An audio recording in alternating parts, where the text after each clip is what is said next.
Greetings and welcome to Stunthangar Video Hangouts. My name is Charles Carter and I'll be your host this evening. I want to extend to you my gratitude for you watching Stunthangar Video Hangouts.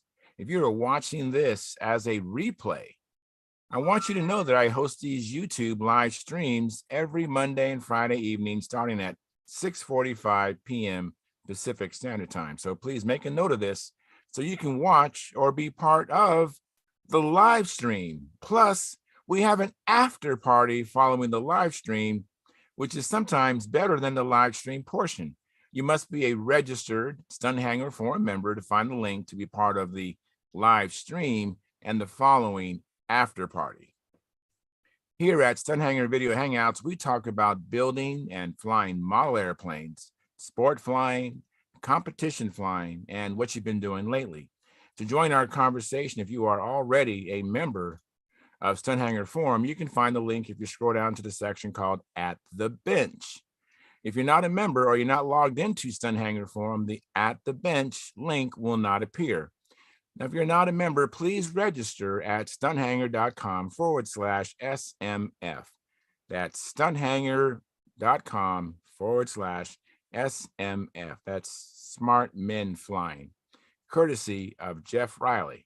You must place a space between your first and last real name when you register. You must also use a valid email address or Sparky.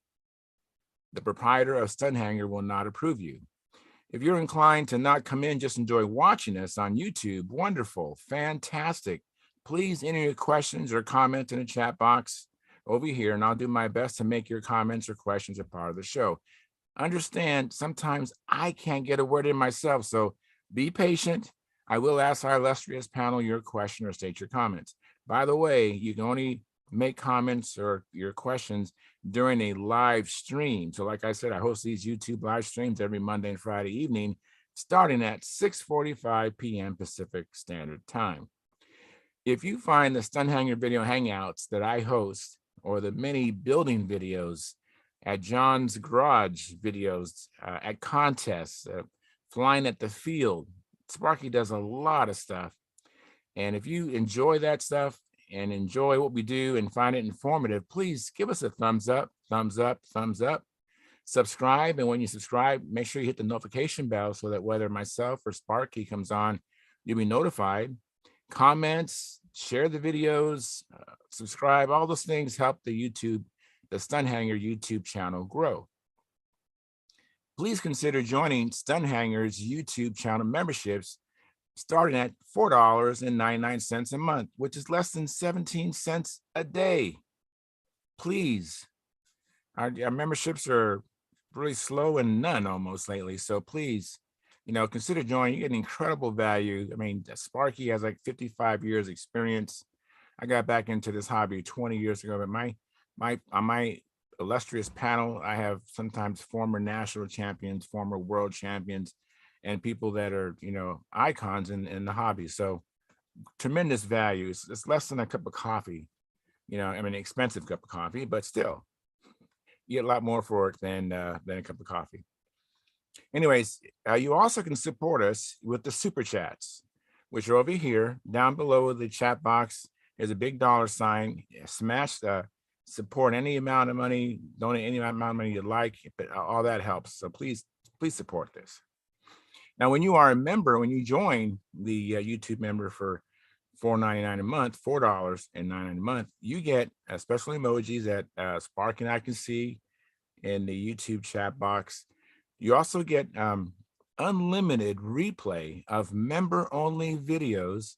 And once a month, Sparky has a Q&A for members only. So I mean, you can actually, if you have a unique question, you can actually go to someone who has 55 years plus experience and an incredible craftsman extraordinaire. So please take advantage of all that.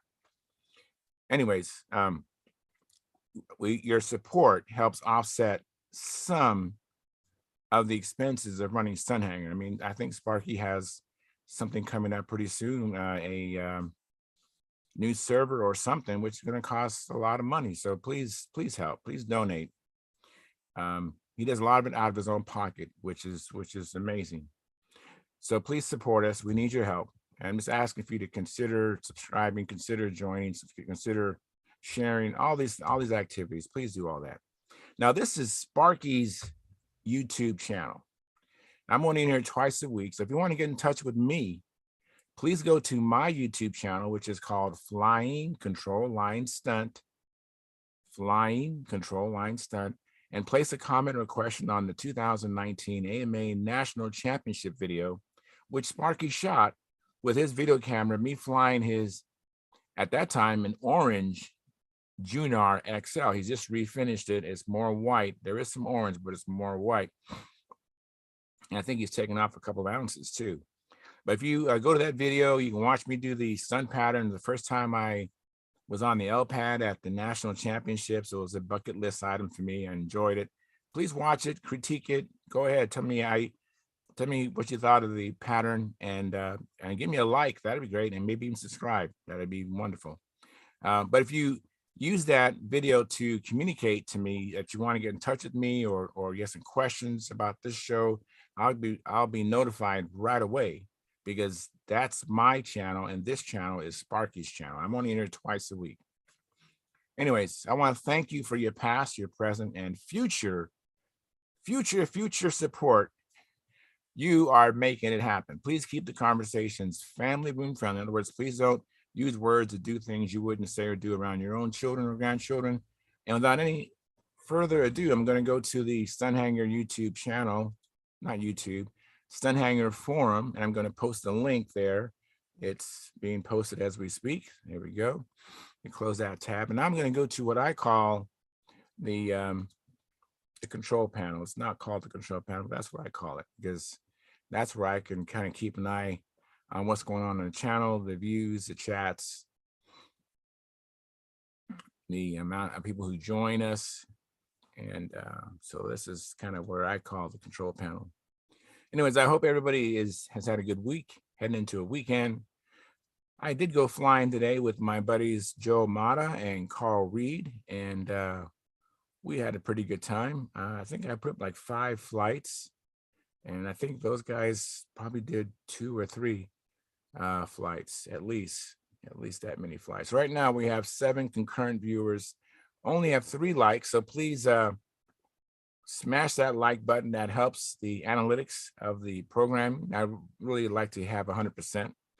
And if you're watching this as a replay, please, before you forget, smash the like button. Consider joining our YouTube channel membership, and come back. I think our average viewer is only like 15 or so minutes. It's not a whole lot, especially during the live stream. I hope that during the replays you watch more of it. Last week, I really enjoyed the presentation from Mike Lonke of Triple Tree. Those are some beautiful planes there, beautiful control line planes. I mean, there are other RC planes there, but some beautiful control line examples that were on display at the Triple Tree. I think that's the Aerodome. I'm not sure where specifically he actually videotaped those things. But I just wanted, while people are coming in, I just want to let you know, with my electric SV11, it is coming along. I am pleased with its progress. I did do some, actually I flew yesterday, Thursday, put up about 6 flights then, put up about another 5 flights today. A lot of tweaking, a lot of adjusting, but it's getting better and better. I'm getting more confident and more comfortable with the airplane. And today, what really amazed me was during the overhead 8s, the wind changed, and instead of getting blown out of the maneuver, the plane, it stayed up there. And I believe if it wasn't for the counter-rotating prop, I would have had a different outcome. I was really surprised. I'm getting more and more confident with that plane. I did vertical 8s and horizontal 8s, and flew upside down and inside and outside loops. I just had 2-minute flights.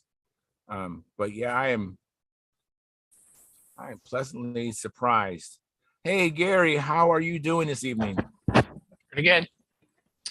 Yeah, I was just telling everybody, I don't know if you heard me talking about my experience today. I think when we talked yesterday, I was telling you I was working on the SV11 to get ready to go fly today, right? Yeah.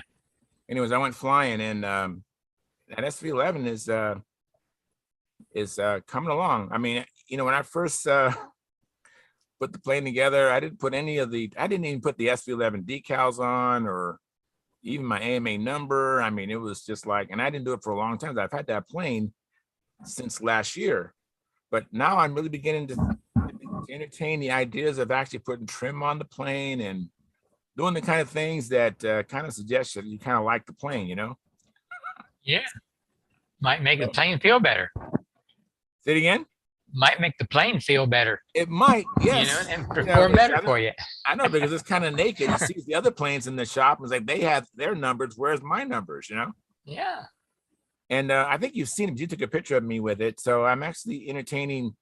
I found some purple trim. I was gonna put some purple trim on its to this make my SV11 look a little different than the other ones I might see at the flying field or at a contest. But the counter rotating prop, that is, there's a lot to say about that. Dennis Adamison told me that if that was all that an electric plane gave him, was the ability to have a counter rotating prop, that would be enough for him to go electric. And you know what? That is today. I mean, this is my second time that the plane has just stayed out there, where I think an IC plane, I shouldn't say IC engine, because I don't think that's fair. I think a traditional rotating prop, it would have been problematic in the position I put the plane in. I put the plane in a position because the wind had shifted and I'm already up straight overhead. When you're up on top, the biggest force I'm dealing with is gravity. There's the weight of the plane. Now when you're flying level, your greatest force is not gravity. It's actually centrifugal force. Yeah. So when you have the centrifugal force, your lines stay tight. And then when you're straight up on top overhead, the greatest force against you is gravity. And so it's a very vulnerable position to be in.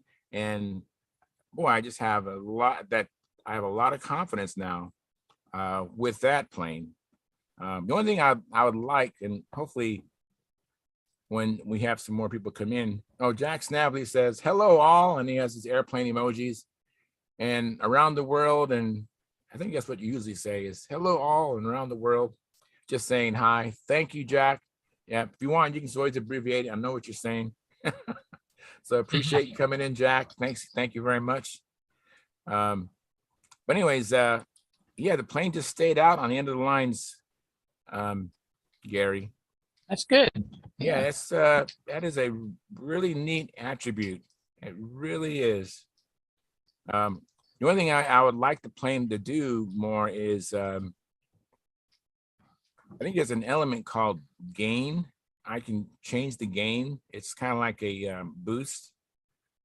I'm thinking about changing the gain, turning it up a notch, and see if it will come on more when I get the plane in positions where I need more power and more performance, and hopefully it's not too much of a jolt when it goes into that gain mode that doesn't affect the maneuver. You know what I'm saying? Because if you get a burst of energy, that could change the input of the lines and stuff. So that's something I got to try. Right now we're up to 15 concurrent viewers. Thank you very much. Welcome, welcome, welcome. And we have 10 likes. So if you haven't hit the like button, please smash that, kick it, or hit it, and or whatever you want to do. If you want to gently nudge it, that'd be okay too. Please get the likes up. Please consider joining our YouTube channel, and also super chats. The memberships are low, and the chat revenue is really down. So please support us. Please, we need your support. Anyways, so it was a good outing. I'm looking forward to flying it again. Actually, before I finish today, I actually moved the lead out just a little bit forward, about 1/8 of an inch. So I'm I'm always adjusting. If you was to see me fly, Gary, you would be if you was out on a practice, you would see me almost adjust or make changes incessantly. Always, I'm always striving to see where the performance falls off the envelope. So I'll just keep pushing it, and then when I go too far, I'll just back it up back to where my last position was, and then I'll try something. I'm always seeking higher and higher performance. And the thing is whenever I make adjustments, not every single time, but when I make a good adjustment, it gets easier to fly. It's more pleasurable. It's enjoyable and easier. So that's kind of why I'm always doing it. And two is as I get more comfortable with the plane, I do more, and when I do more, sometimes I discover deficiencies that I don't like, and so I'll try to wring that out and fix it. So that's kind of where I'm at. It's kind of exciting, but I've been in this situation for so long. I've been trimming planes until I run out of time. Like my red Strega, I was adjusting that and then the plane just wore out. But I did get a lot of flights out of that Strega, the red one. And now I have a white Strega, which was given to me by Reuben McBride, Stephen's dad, excuse me. And but this SV11 has really captured my my heart. I'm actually probably will be flying that exclusively for some time. So hopefully there's a contest that's coming up here in California, Southern California, in August. It's the Palmer Joust, August 20th, I think, or 21st, that weekend. And so we'll see. And I still need to finish Precious Balsa. That's on the bench. I didn't get a lot of that done this week, but hopefully get some more done this weekend because it's there. So it's not like I have to make room to get it on the table. So it's already on the table.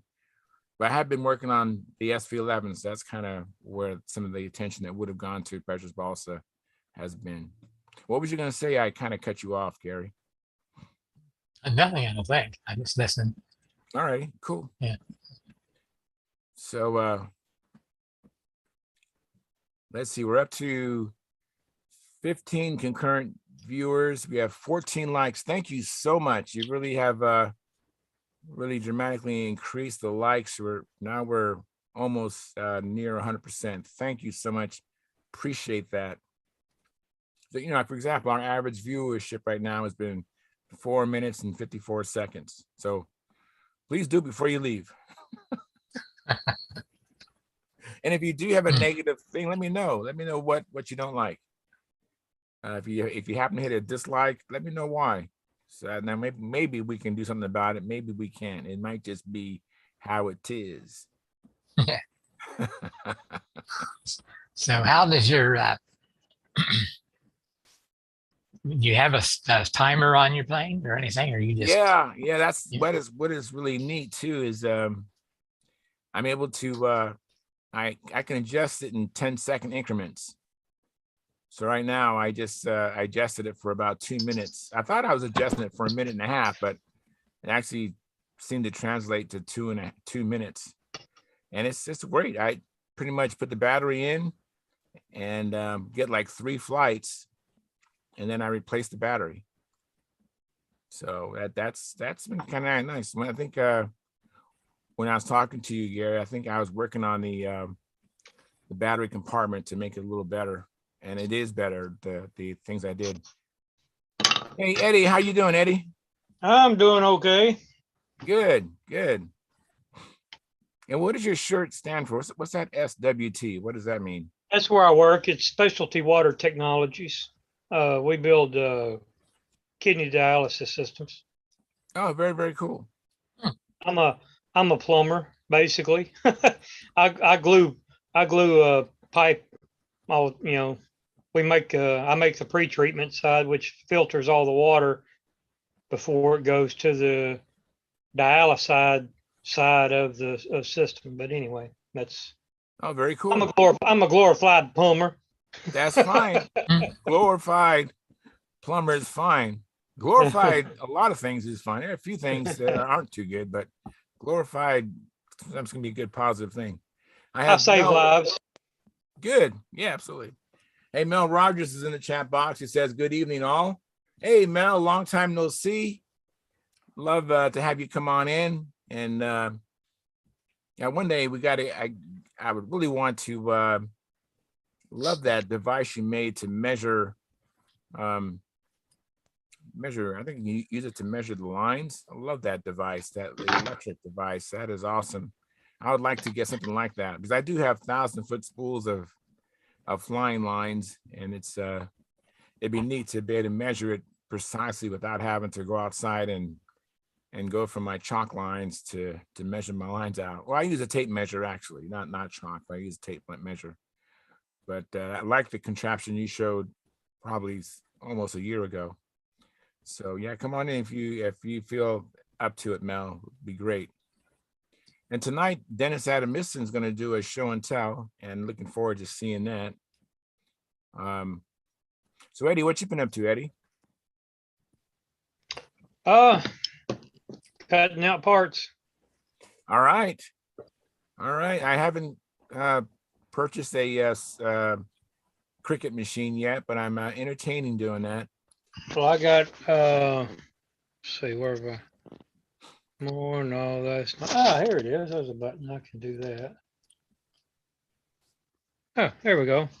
Yeah, so I got my ribs cut out and just, I'm working on, stabilizer or and elevator parts there. Got me a new sander. Oh, So very cool. that's what I'm doing. What kind of sander is that?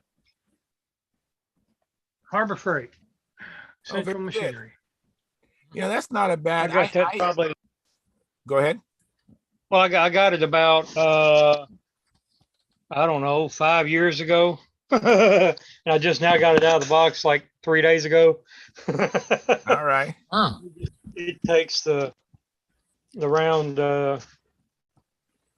sticky side disc. Yeah. I got 320, and if you're not careful, it'll chew up some balsa. Oh yes. even the 320 will. You know, I have one. I had one of those. I gave one of those to Joe Mata, but I actually liked it. It was good. Well, it's I a like good it. sander. Yeah, I like it with the 3/8 stuff, the thick stuff. Uh-huh. So, because if I'm using my block, I could get it at an angle and not realize it. But with the Right. table, it'll hold it all at a 90-degree. Right. And the only thing I have to worry about is the curves. And Right. I just use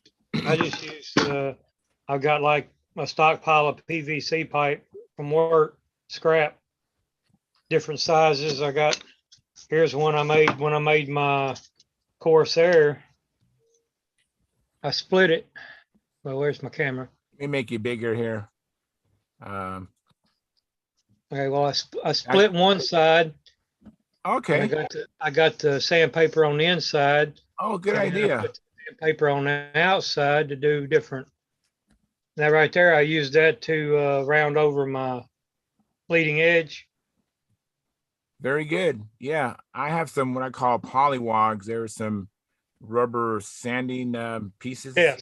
I got mine at Rockler Wood Supply or Rockler Woodworking. Yeah. I have all different kind of contours but that's I've seen really, some. I've seen some that's they're 4 leading edges, but I don't know where to buy them. I don't know. You can go to was it a hard rubber thing you talked about or something else? I think this one looked like somebody had 3D printed it. Okay, because I know that Great Plains used to have a sanding device that had 3 different contours. Yeah. And that was kind of neat. It may have been that, and somebody copied it and 3D printed it. Okay. But Yeah. it wasn't for sale. It was just something that was posted. And so I'm thinking somebody may have copied one on a 3D printer. Right. Right. You Yeah. just So stick I don't, the Great Plains went out of business, so you don't see them. I don't see the one with contours very often. I see the sanding bars once in a while. Let me change something real quick. Hey, Looks like he's going to fly his plane up it's there. like Howard's going to fly his plane, but let me Yeah. first say hi to Keith Trossel. Thank you for coming in, Keith. Okay. And let's look Hi. at Howard. Howard is getting ready to put up a flight. Keith is here. Yeah, Keith's here. Oh, hi. Keith, did you hear Howard? I don't know what's going on with if Keith can hear us. He's not responding, but I imagine he can hear us.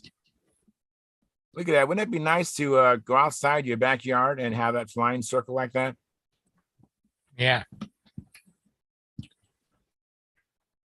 Wow.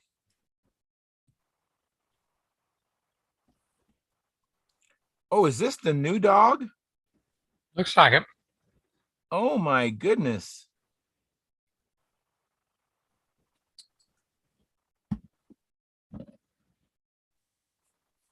I'm gonna have to ask him. I think you're right, Greg. I mean, Gary. Yeah, I think so. Yeah, that's a little different on the wing design. It's a little bit different.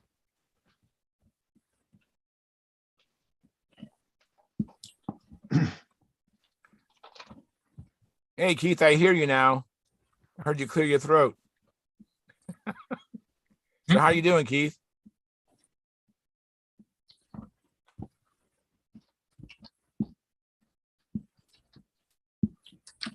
Let's see what happens here. Looks like he's about ready to.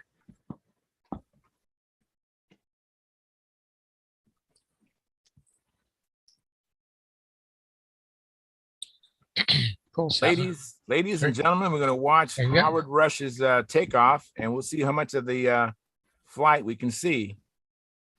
I wish you would have turned the camera sideways so we can see more of it instead of the portrait, but beggars can't be choosy. Here we go. There he goes.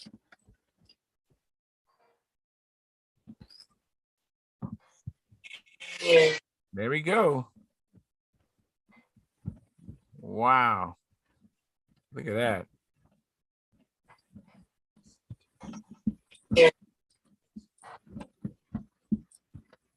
Yeah, looks good.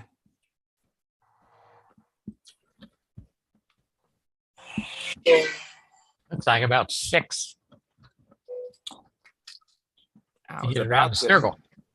I was about to ask what this lap time was. I have a stopwatch.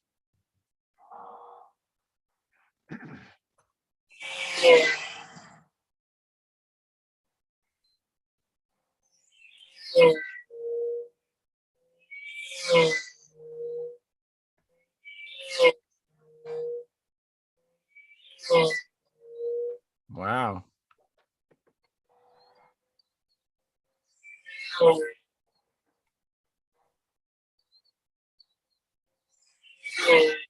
Very nice.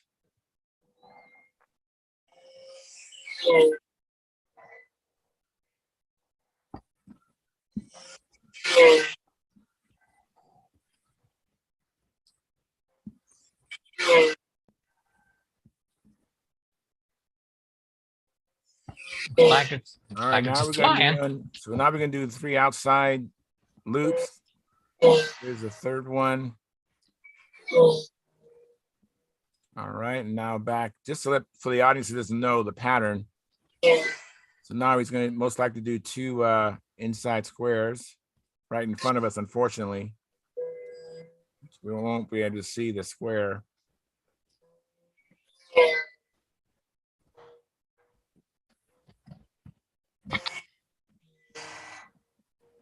And now he's going to go up and do the outside squares.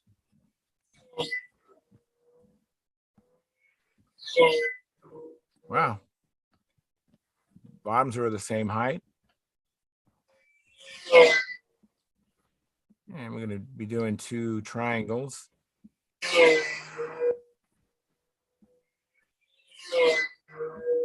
One and the second one. Wow.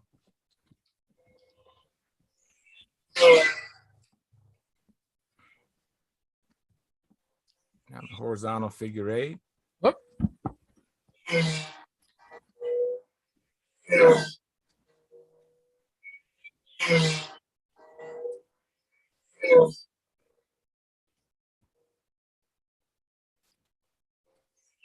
right. And now we're going to be seeing the square eights, only a fraction of the square eights. Can anybody hear me? Yeah, I hear you. I hear you, Keith. How you doing, Keith? Raise your hand if you can hear me. I can't hear you. I can't get my audio going. I'm sorry. That's okay. I noticed that you didn't understand what I was saying. How do I get my audio turned on? Let me see here.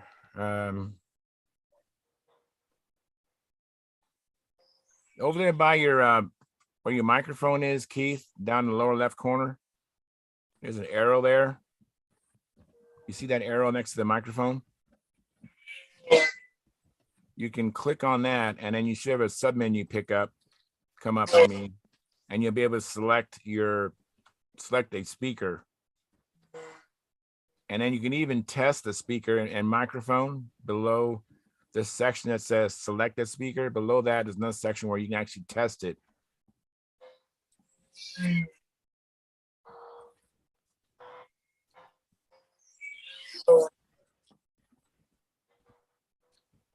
Well, that's right. You couldn't hear me. What am I thinking? Here.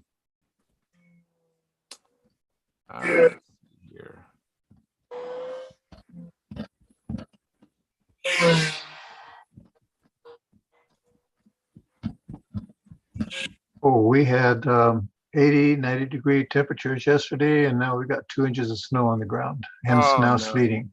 Oh man. Well, Can you hear us now, Keith? I think they forgot about spring. Keith, can you hear me yet now? You still can't hear me, huh, Keith? Maybe I'll just chat to Keith here. Let me just here. Take this to Keith. And now we got 2 inches of snow on the ground, hence now sleeting. Oh man. Hey, Mark, how you doing, Mark? Now, Mark, do you have an extra tab open? I think you might have a YouTube tab open. You might want to close the extra YouTube tab.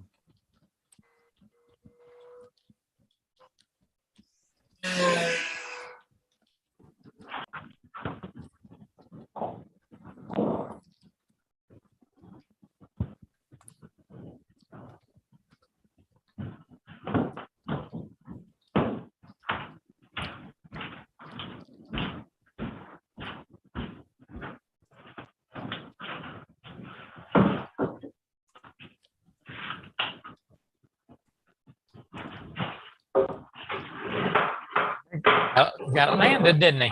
Yes.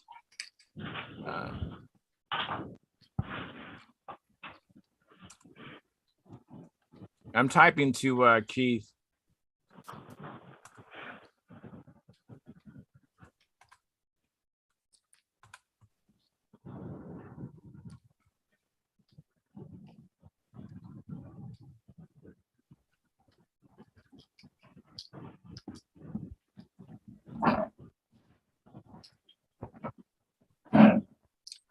Hey, Mark, how you doing? Hey, Charles, I'm doing great. Thank you. Did you see, you probably saw the end of Howard Rush's video. Hey, Howard, thank you very much. That's the first pattern on the new dog. That's awesome. I wish I Thanks. could have seen the shapes. Unfortunately, the camera is right downwind where you're doing the maneuvers, but it looks good. The bottoms were at the same height. Oh yeah. They're Yeah. pretty. Yeah. So how's it fly? Okay. That's For new- good. That was your first flight. So okay is a good start. First pattern. First pattern. Okay. Yeah. Very nice, Howard.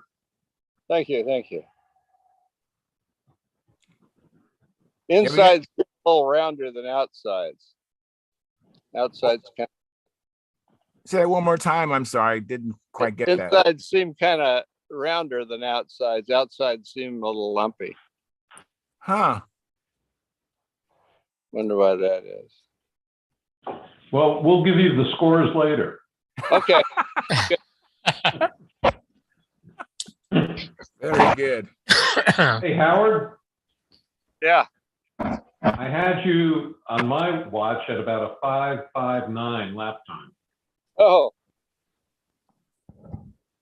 5:26. Okay. Could be a vagary of the digital communication. Yeah, it could be. Yeah, latency. It could be that. Yes. But nice airplane. Thank you. Yeah, very, very good flight too, what I could see. So Mel Rogers says it sure beats line making on the ground outside. Yes, as he's referring to my comment. Yes, I agree. And that's a great idea for sanding. That's regarding your sander, Eddie. So I like that stand that Howard made. Oh, yeah. You don't have to bend over. You can do it at a nice, comfortable height. That's a good idea. I wonder if that has casters on it. It looks like it rolls around too. Huh.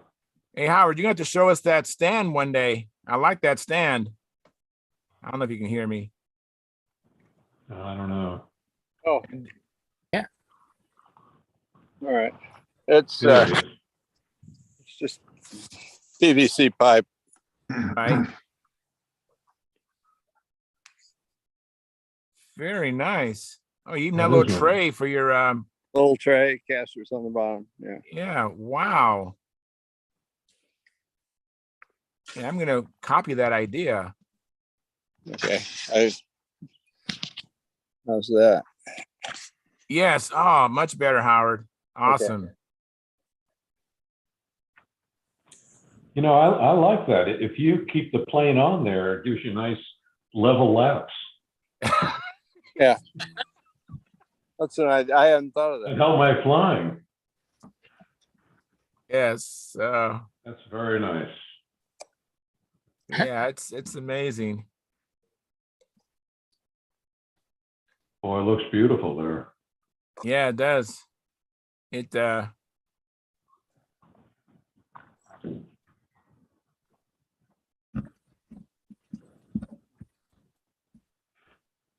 Mel Rogers says great video. I concur. Absolutely. This is a treat. Yeah, I just can't imagine going out in my backyard and having that flying circle he has No. outside his house. Is that his property? Yes. Is it? Yeah. And the horses are on the other side of the fence. I don't know. I know Mark Lumen has horses on his property, and Mark Lumen has a similar situation too, where he'd go outside his house and fly his plane.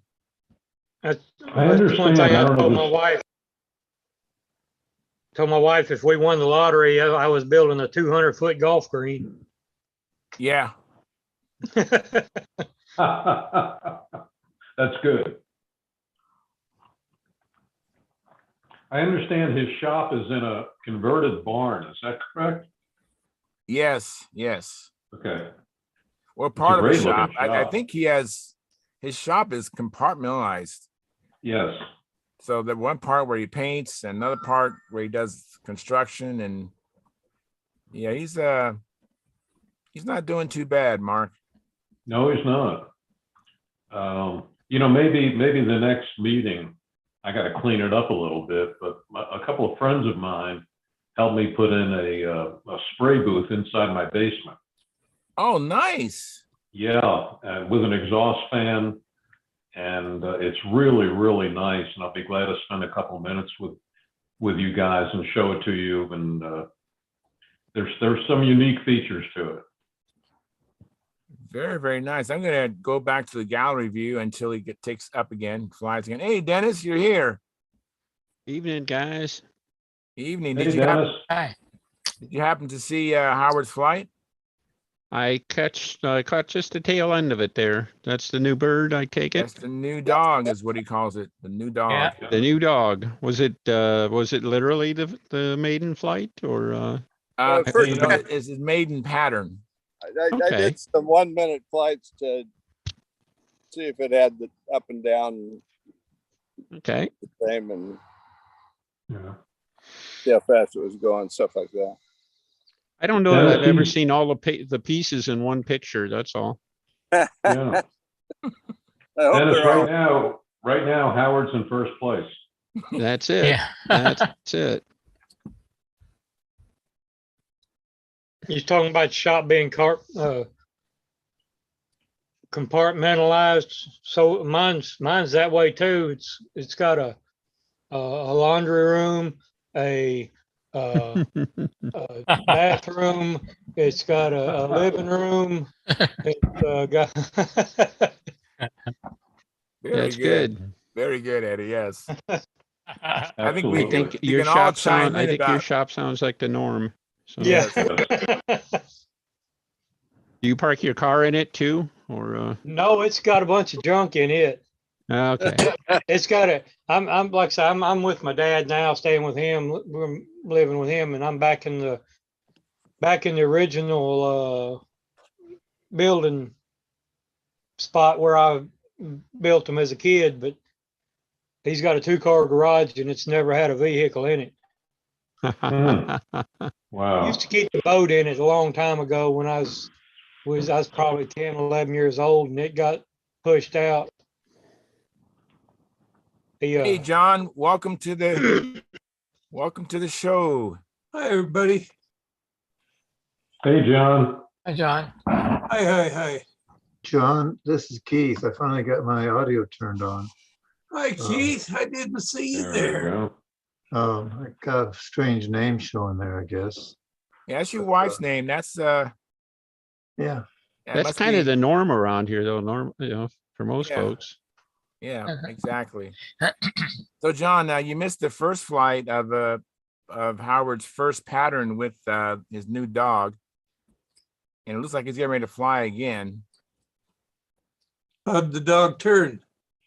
We only saw the bottoms of the maneuvers because the camera is right downwind where he's doing the maneuvers. Oh, there In you fact, go. I'll make him There he big again goes. here. He still got more daylight than I got. It flies level good. Well, it doesn't seem to be bouncing around or hunting. Yeah. Reminds me, I spent an hour and a half mowing my lawn, and it's not nearly that big. Nice turn. Don't know what you heard me say a while ago. We had like 90-degree weather yesterday. They forgot spring. And then now we've got 2 inches of snow on the ground and it's Wow. Oh, Winter's back. Welcome to Colorado. boy, I guess. Wow. I was just fixing to ask where you was at. We're north side of Denver, Oh, about 15 miles due east of Boulder. we know it almost kind of sounds like Tennessee weather, because I mean we'll have, like say 90. We'll have all 4 seasons in 1 week. It sure happened today. Yeah, That's it. be That's one of 93 those one day, places like where you you say, can 30. you wear your parka in the car over your short pants. Yeah. You use the heater in the morning and the air conditioner in the afternoon, right? So wow. yeah. What you building now, Keith? Well, I've been working on a new chiseler and got slowed down several months ago, and I'm having a hard time getting back on it. I've got masking tape on it to mask off the red, and I've got on, and then masked off to do the white, but the masking tape's been there for a while, and I have to redo it because it didn't hold position. Oh, Too many sharp turns in it. So well, I'll tell you, when you and Ted brought your chiselers out to VSC, I was totally amazed. they have this illusion, I think it is, that something about the shape of the fuselage and the turn, it looked like they were making the sharpest turns I ever saw. Well, it's a good flying airplane. We, Bob Whiteley and I, he was flying a Shark 35 Yeah, and I was flying this Chisler, and most of the time he'd beat me. Sometimes I'd outscore him, but that was when he wasn't feeling good and getting sleep the night before. But they were both really good flying airplanes. And, you know, the Shark has sort of the same kind of a shape of the fuselage, like a Chisler, yeah. with that swoopy rear end, no real vertical tail, just sort of all blends in. And we never could figure out, were they really turning that good, or did they just look like they were turning good? I agree with your question there, because I was judging that year, and I'd watch both yours and Ted's plane had that effect on the turn. Well, it must have worked for Mathis too. He flew, that airplane was new for him. I think he flew that at the 66 Nats. That's when I first met him. And then in 67, that's when he just had it painted or just clear dope over red Jap tissue. And he painted it all up fancy at the 67 Los Alamitos Nats. He was second that year to Bart Klipinski. Yeah. He probably Okay, got, that was the same airplane as the first one then? yes, it Keith? was. It was. Okay. Not very many people know that, but it was. Yeah, I remember And, the first one. I remember it didn't weigh anything. Yeah, And it was like 38 ounces or even less. yeah, and it flew very slow, very well, very sharp and everything like that. Wonderful, wonderful flyer. And So, he's a really good pilot. mhm. So earlier at the previous Dallas Nats, whenever that was, he was second place again, only by appearance points. And I think that's maybe what beat him. He flew against Bart. He was a better flyer than most people recognized, I think. Wow. I tell you what, that new Clover sure looks good, don't it? Well, It does. Did he do it the new way? I didn't notice. Yeah, he sure did. Oh, very good, very good. There are some threads I follow, some threads I just don't want to comment on, and I let it go at that. So, but anyhow. Hey Keith, did you receive those pictures of your old Chisler I sent you? Yeah, I got those and I've made prints of them. I really appreciate that. That's going into my file because those are pictures like I don't have. Good. I showed everybody that same week those pictures on this show. Well, the new one I'm painting now is going to be pretty much the same thing. No imagination here about changing that. But, Hey, speaking of pictures, when does I think who's it, Tom that does the calendars? No, No, Gary. it's Gary. Gary. Oh, hang on, guys. Hey, Mike Lonke, thank you for coming in. I don't want you to feel ignored. I saw you come in. Oh, look at that. Interrupt Oh, look at that. Spot landing. Right in front of the judges. Yeah, that's it. Yeah. Huh? So, hey, what kind of reaction are you guys getting about this four-leaf clover, the new one? Mostly positive from what I'm hearing. Well, I'm getting some grief from Derek Barry on this thing. He doesn't like it. Yeah, I think he'll read get that. over it. I read that. He'll get over it. Yeah, I didn't read it. I just saw the title, but I didn't read it. His thread. For me, what it looks like, I've always been big on trying to frame the maneuvers and set them up properly and put them in the right perspective. And what I like about the new way of entering the Clover is that it's very much a framing exercise. Starting at level flight, you get to clearly established that vertical climb, which is the heart of the maneuver. The heart of the maneuver is the cross in the middle. And you get to clearly establish that in a very in a way that's consistent with the overall shape of the maneuver. And of course, flying the maneuver is the same. I think it takes care of, the old way, if you will, of doing the Clover. Always, invited some really, really lousy intersections through on the vertical part, I think. Yeah. Let me interrupt for a Just- second, Dennis. Yeah. Just because our pilot here probably would like our appreciation for him taking his time showing us. Yeah. Hey, that was very good. Thank you very much, Howard. Yeah. Yeah. Appreciate good. that. Thanks for coming. Yeah. Thank you for sharing with us. I appreciate it because we just started a conversation about the new entry to the four-leaf clover. Yeah, I almost forgot. I started for the old one, then remembered I had to get down. The plane flies awful good. For how many flights do you have on it now? Well, 4, I think. That was the Okay. second. Wow. Yeah, That's it's a pretty good dog. the old dog hunts. I No. don't mean hunts in the circle. I mean it. Well, that's it. Well- That dog don't hunt. That's not necessarily the right thing to say, I think. But, Yeah. Not terms. Not with electric. yeah. It's not bad. Got a nice sharp turn. Uh, Well, that's what it looked like from here. okay. Well, it's funny, Lynn. I don't have any doodads on it yet.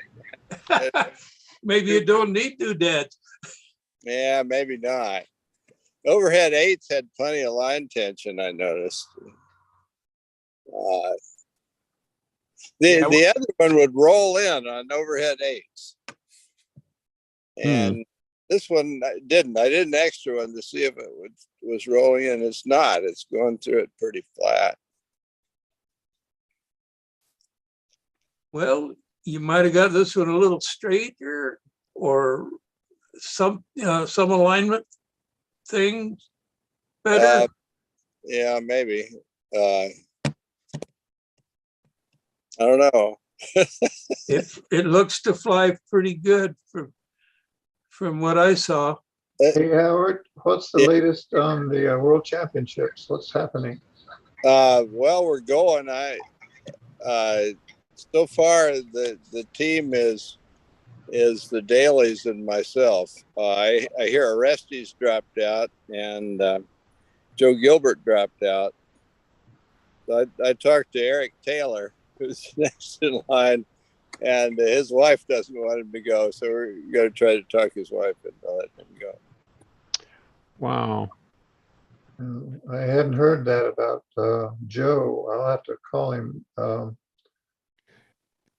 That's interesting. I had not heard that either about either of those guys. It's And why did Orestes give a reason why? No.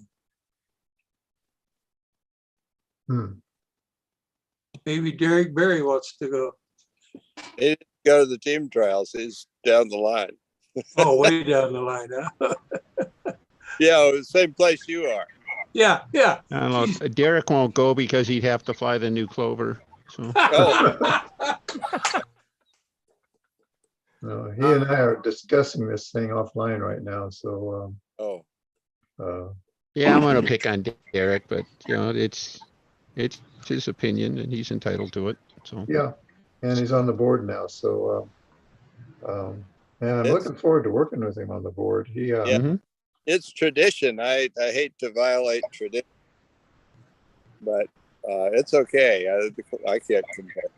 Yeah. So,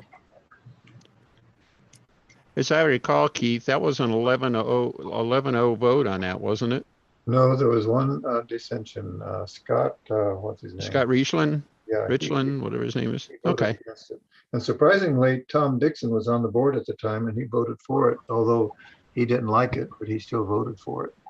Okay. Because I think a lot of people in his district he had contacted, and so he voted for it. Yeah, I think we really nailed down that absolutely crystal clear, start and finish point for the maneuver. That to me is really, really a strong point for the overall description too. There's no question mark about when did it start and when did it end. So, and I think the question now is, should we more clearly define how to get into that vertical climb? Should it be a sharp turn, or should it just be like a quarter turn, like you're doing a loop to get into that initial climb? I don't know. Well, yeah, I think the only problem you get into then is that it's got nothing to do with when the maneuver starts and ends. That's And true. and that's what I like about what we have. I don't care how you get there. When you're 45 degrees in vertical, the maneuver starts. I think that's the way, and there was some debate on that. I got some grief on the board, but I just go ahead and made a decision. Mhm. Just make a turn to go vertical. That's all you have to do. I And agree with also, you. the FAI allows either entry from the middle of it or from the bottom. And I think that sort of defeats the purpose of making the change in the first place. Yeah. Because FAI is showing you come in on a horizontal path, and to really do it right, you have to be on that great circle path on that plane 45 degrees from the center of the circle to do that entry right. And why even get into that as an option? Yeah. And, you go ahead and define it. You turn in the vertical climb, and when you're at the 45-degree point, judging starts, and then it ends. Yes, as somebody who flies some old time, I'm always amazed at how many ways you can enter, how many different maneuvers in old time, and they're all legal. And and there's like, I think one of the things that we really did with the modern pattern that's good is everything is clearly defined by comparison. There's just not a lot of gray areas in that, and that makes it real easy for the judge and the competitor to know what's expected of them. I don't know what else you can do. So, no. Well, Dennis, you're on the board too. You'll probably be hearing some more from Derek on this subject over this. That's it. I don't know, Keith, you've been putting up with that board for a long, long time, and I thank you for that, but I don't know how in the world you've done it all these years. So thank you very much for continuing. So, well, one thing that we don't have much discussion on the board, but when it comes time to vote, there's like 15 or 18 contest boards. Some of them don't even have all 11 members, all 11 districts represented. But our aerobatics board, we have 100% participation on every vote that I think we've had for the last, I don't know how many years. Yeah. And I think that's good. Combat board's the same way. I'm on the District 5 combat board, and we have 100% participation on all our votes, or have since I've been on it, which has been about 5 years. Yeah. So Keith, one thing we might consider next go around is I think these face-to-face chats like this, if we could somehow arrange Zoom meetings or something like that for the 11 members. That's a good idea. I am technically ignorant on this thing, as just now shown. Charles, you're nominated. Oh, I could do that. If I wouldn't mind helping. Yeah. Yeah. Hey, Dennis? That's a good idea, Dennis. And yeah, because it's like pulling teeth. When I ask for comments, I hear crickets. Yeah. Dennis, did you hear Mark? I have to give credit where credit's due. Dennis is one of the few where we've had pretty good discussion from time to time. So he's one of the few that comes up and says something. Yeah. Very good. Hey, Dennis, it's Mark. Yeah. Last night I had my second Zoom meeting for the executive committee of Tampa, and it's working out well. We can see each other, hear each other. I need to get a longer time frame than 38 minutes, but it's turning out to be a good vehicle. It sounds good. That's great. Yeah, we have the pro version. That's how we're able to go for this length of time, Mark. Okay. Make some special arrangement with Sparky, and maybe it works. So I don't know.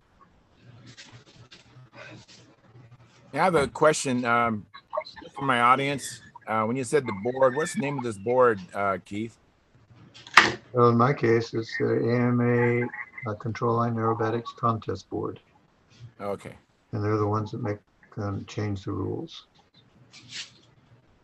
Thank And you. it's the AMA thing, and for all the events, there's a separate board, like combat, team race. What was the purpose of changing the clover? Piss people off. Not really. Hey, Um, Philip, thanks for Well, coming yeah, in. you've done it. You've done it how many years now? And so if it was working, why change it? That's the point. It wasn't- wasn't totally working. on the clover, well, first off, go back in history a little bit. I don't really need to go through all this thing, but it was set up at the intersection would be at 45 degrees, and then somebody in their infinite wisdom said no, the intersections need to be at 38 degrees, which everybody then made two 38-degree loops, which was not even close to the top of the circle like was what originally intended. And even the rule book said then the thing's supposed to be at the top of the circle, but it couldn't do it. And then we knew it was wrong. I asked the guy, his name was Pete Soule, you might recognize that name. He was a team race guy, wrote Round and Round column in Model Airplane News years ago. And he's a bona fide rocket scientist genius. I had the pleasure to be able to work with him, had lunch with him several times a week for a number of years. But I asked him to look at this thing, what should the diameter of those loops be and so forth. And he came up with a paper that takes it beyond a PhD to understand, I think. And spherical geometry is beyond me anyway. But anyway, he said that the diameter of those loops was like 41.88 degrees. So we rounded it off to 42 degrees. And so we made the rule change. I don't know, this goes back to about 2004. So the size of loops were right and some refinements in what the top should be and so forth. And we thought we'd had it solved. And then this Keith Rennickley from South Africa started running some three-dimensional simulations of the whole pattern. And when we get to the four-leaf clover, that definition that was in there for the entry at a constant 38 or 42 degree elevation doesn't work. The loops can't be round, they can't be tangent to each other, and can't tangent to the top and the bottom. All that stuff doesn't work. And the FEI recognized this some time ago, and they were hollering, and I got a lot of grief when I was over in Europe. They were saying, when are you guys going to change it and fix it? Well, we hadn't, and they did. So about 5 years ago. And so we got around and made the rules change.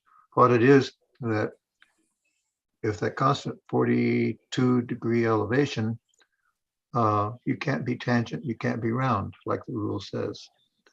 Now, yeah, it served us well, like Derek says, it served us well, no need to change it, because you could still, whoever flew it best would still get better points than anybody else, but it's really, really impossible to fly as defined. So I thought the rules need to be changed and be in step with the rest of the world. So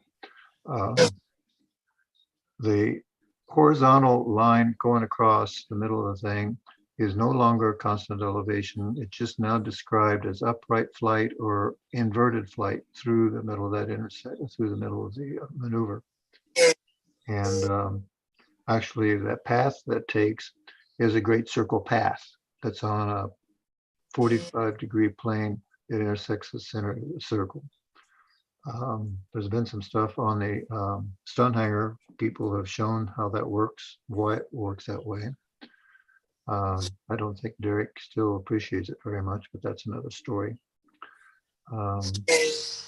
Anyway, it's changed. It's technically correct now, and it's probably not going to change the way people fly it other than how we enter the thing. And it just makes, I think, better for the judges and better for most pilots.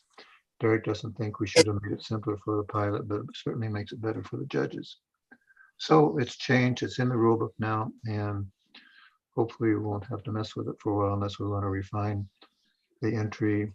And but I think we ought to leave the start and stop point to be the same.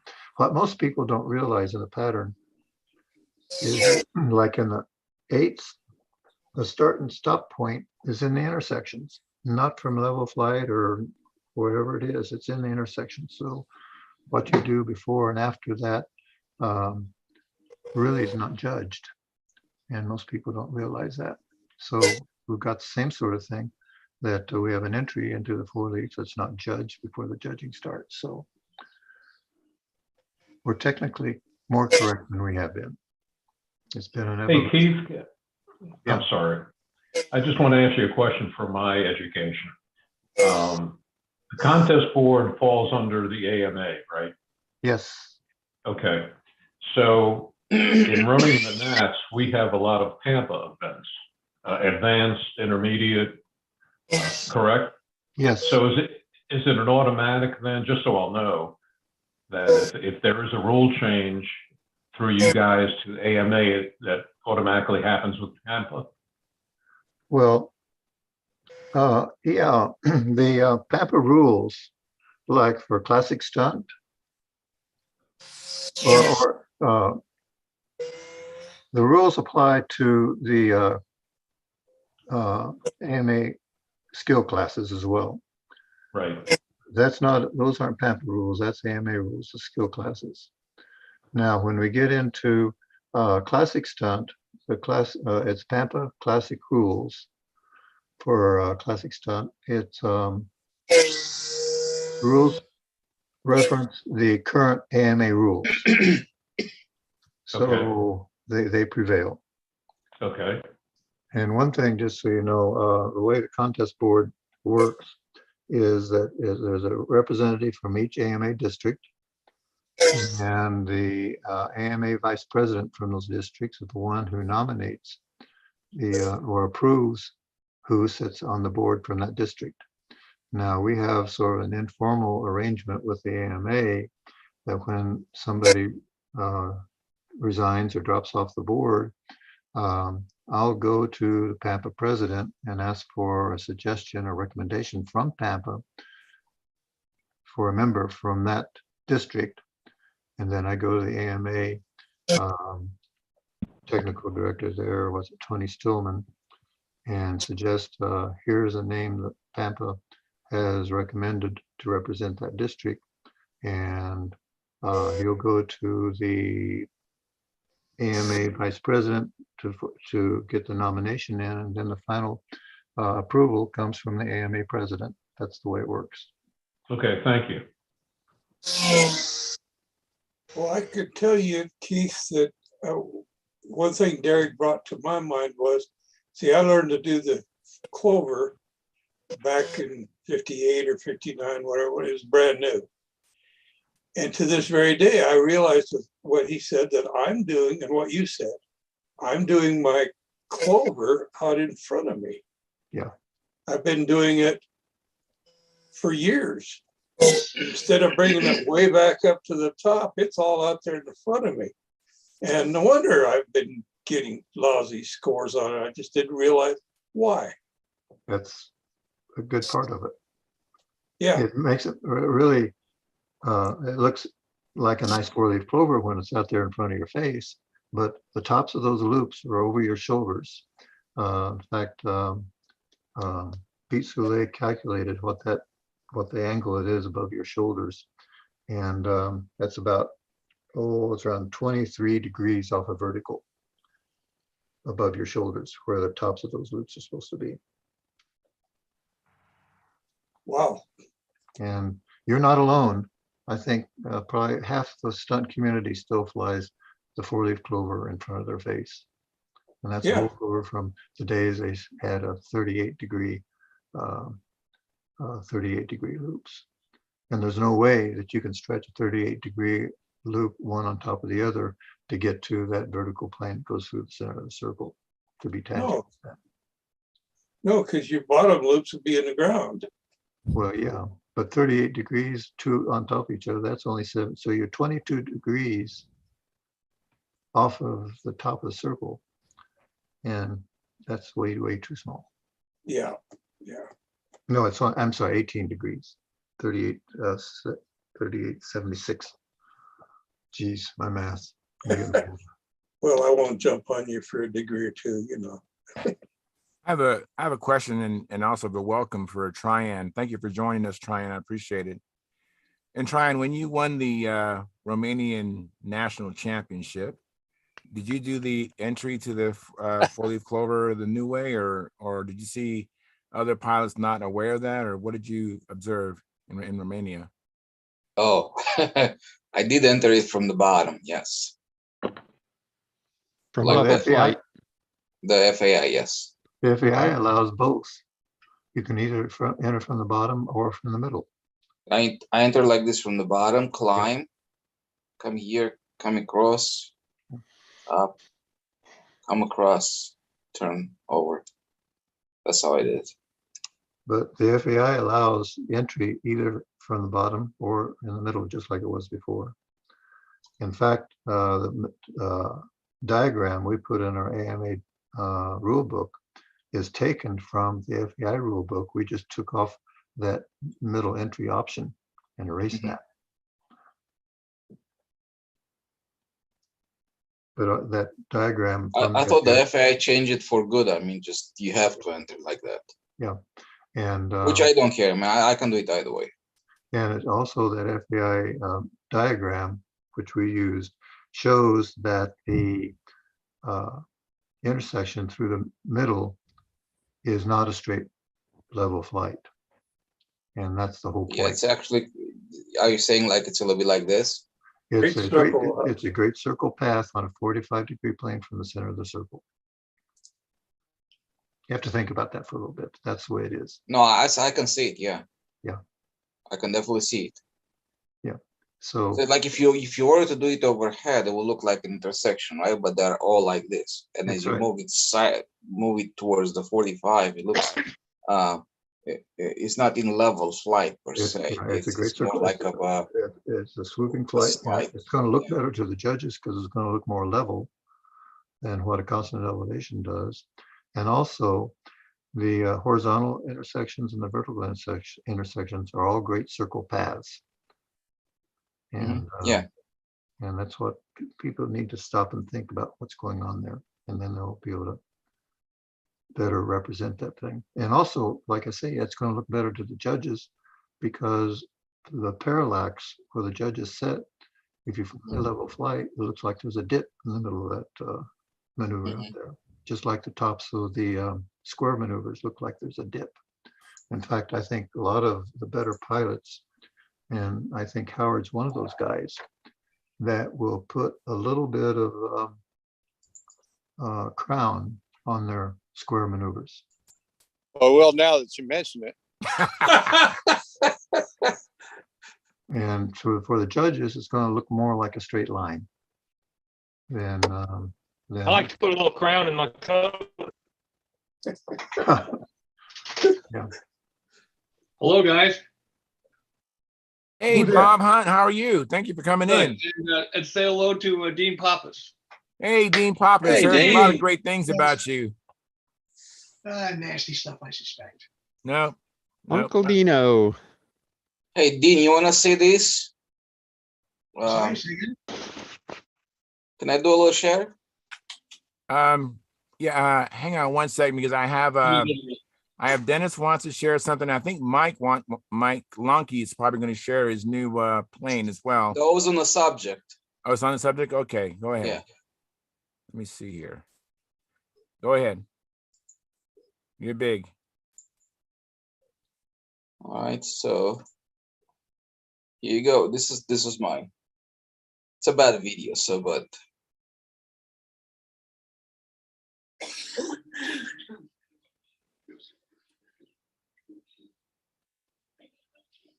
Can you back it up a hair? I missed the entry into it for some reason. I could see that great circle route. here's the entry. There we go. All right. He's got his verticals through the middle good. Yeah, very good, That's Tryon. perfect. It's What good. score did you get for that maneuver? Do you remember? I don't know. I think I got 9 or something. Yeah.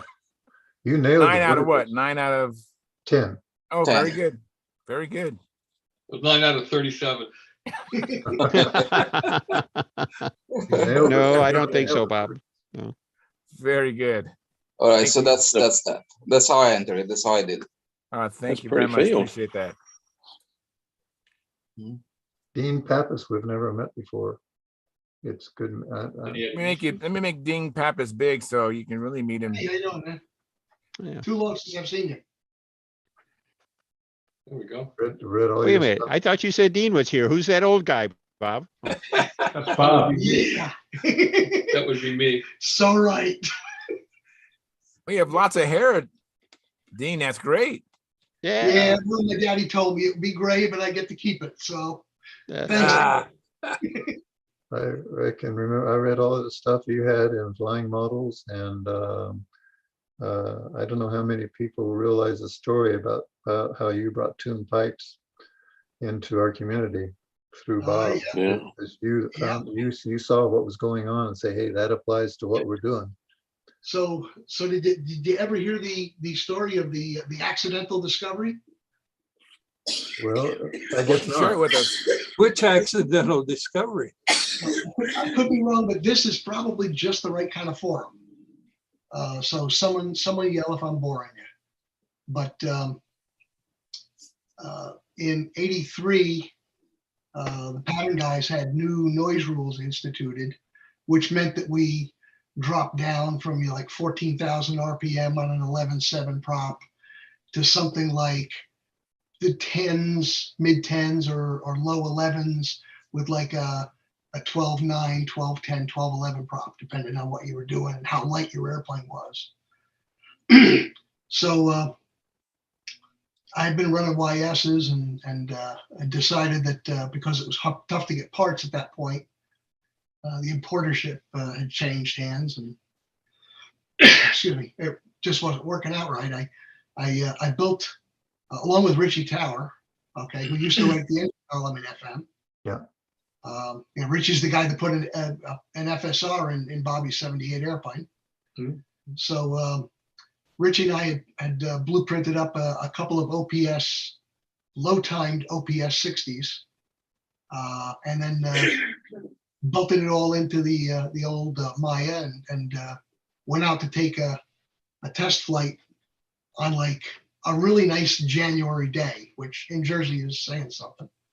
Mhm. And but we didn't have quite the right props for it. We needed a whole lot more prop than what I had. And what I had was a 12.9 was the biggest thing I had in the shop at the time.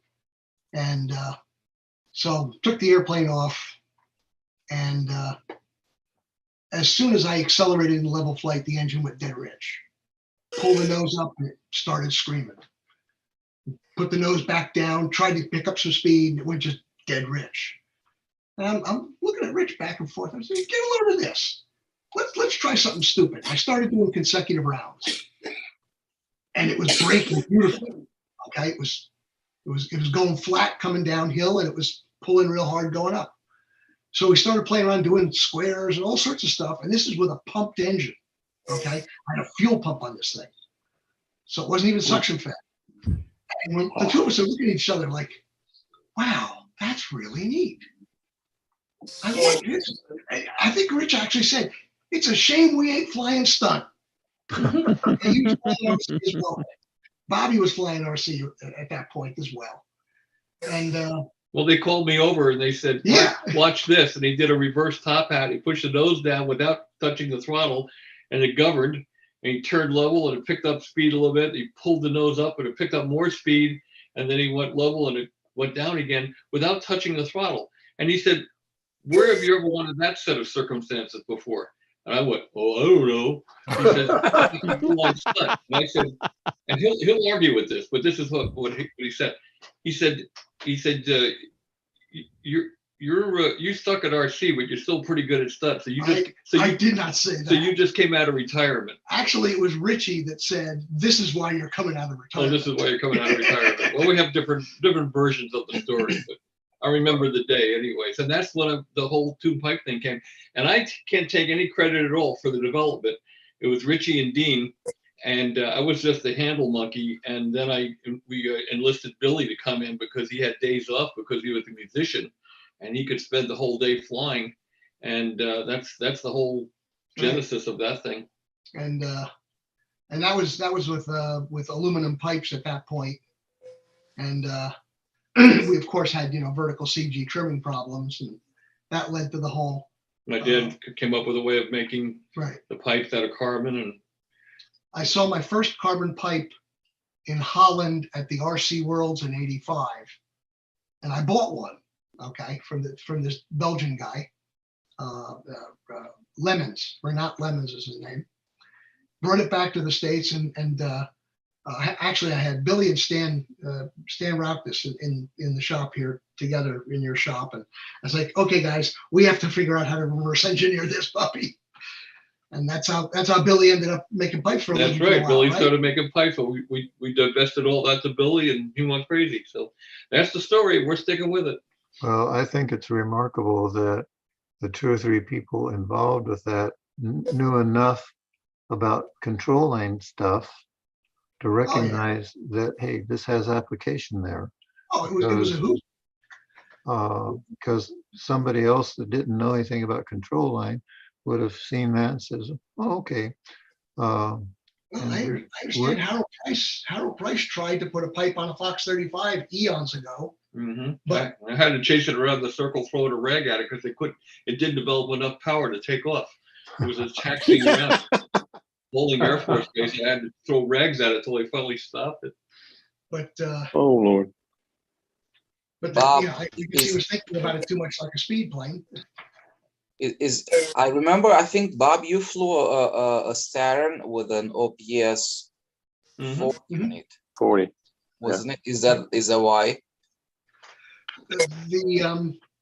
The OPS might have weighed an ounce or so more than some of the engines we were considering, but they handled the heat beautifully. Yeah, bulletproof engine. They just, It's still a great engine, They didn't run different on a hot day than on a cold day. The liners were nice and thick. The heat transfer was beautiful. The cases were sturdy enough. I mean, just everything was right about them, except that they weighed an ounce or two more than you really wanted. The same thing was true with the RC engine, and I just lumped it. I ran it anyway. By the way, most people don't realize that Dean grew up flying some control line stunt, and we used to take him out. He used to come out to the field to a contest, and he had no practice whatsoever. And he'd borrow Robbie's little RD1, and he'd go out and put about a 5:30 flight in dead cold, out of having not flown for a year. Yeah. Offer those youthful reflexes again. Right. Anyway. Yeah. But I got the first RC contest of the year in this neck of the woods tomorrow, and flying 150 meters out, my eyeballs ain't getting younger. This is not working. Mhm. So 70 feet's closer. I think I'm going to pick up a handle more often. Yeah. Yep. What do Pretty you guys easy to tune your glasses for 70 feet. Yeah, right. Get the Exactly. parallax. Oh, Yeah, these are fine. that's Yeah. it. What have you guys been talking about tonight? Well, Howard showed his new dog. He did one of his first patterns for us. Yeah, that And squeak in then, the background is flying. He's still flying. And then we saw Howard rush to the new entry to the 4-leaf clover, and that started a conversation about the new entry into the 4-leaf clover. And then we've been talking about that. Mm-hmm.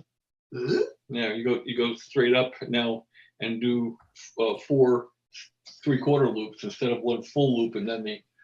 Oh, well, that's one of the wrong ways I did it as a kid.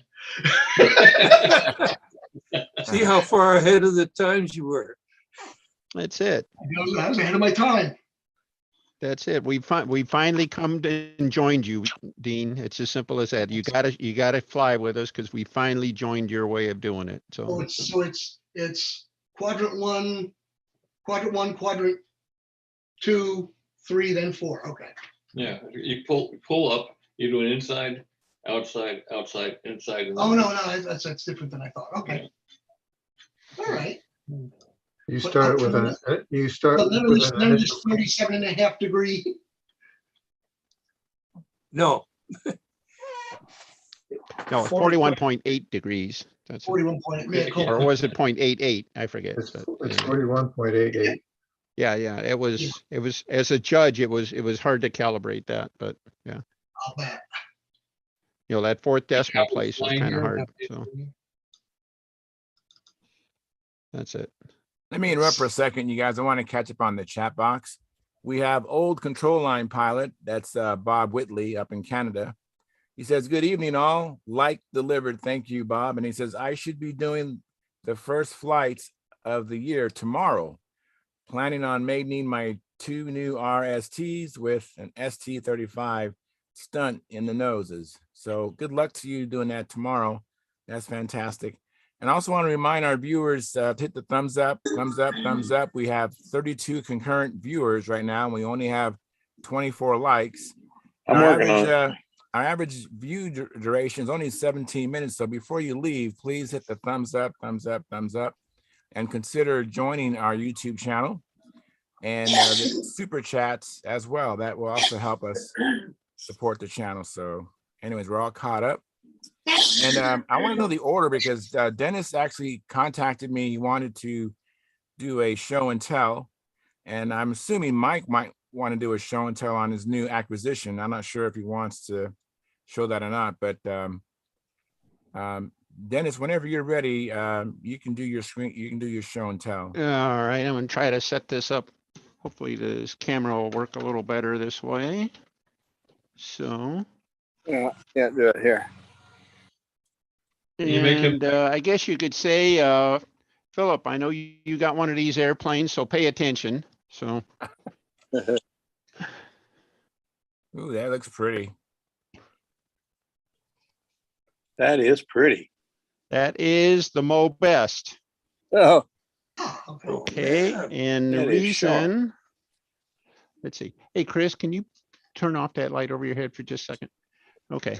I like The the reason I wing wanted to mount show it view. off, this is the design was by a gentleman named Larry Cunningham. I never met him or anything like that. I only read the article he wrote on the Mo Best. And he sounded like a pretty interesting character. Great guy. Bob and Keith, I think you guys have both told me some stories about him and everything like that. But it was my involvement with it is that I did the final kit engineering for the Brodak kit and wrote the assembly manual and everything like that. And so this is the finished product. We got the thing in the kit box basically before it was covered or anything like that. Finally realized that it's Nostalgia 30 legal. So I've hurried up here in the last week or so and got the thing covered and ready to go. So I can take it to the Brodak meet, fly it in profile in Nostalgia 30, and I'll probably fly it in Pampa Expert also because I'm a little limited on how much space I'm going to have in the car. So a three event airplane is a nice thing. This airplane for the manual, it was built using a Aviastar 60. Why? Because Brodak sells Aviastar 60s. All right. Larry had actually developed it around an LA 40 and then an LA 46, which was really the right engine for it. It's 618 squares, so it's right in 57-inch span. So it's a nice size for that. Larry developed it as kind of one of those bridge airplanes, intermediate, advanced, and really into expert. It's got a lot of modern thoughts and numbers and stuff. One thing that's unique about this, it's a little hard to see. Got that Shown fancy this mount off on the front. before. This, Yep.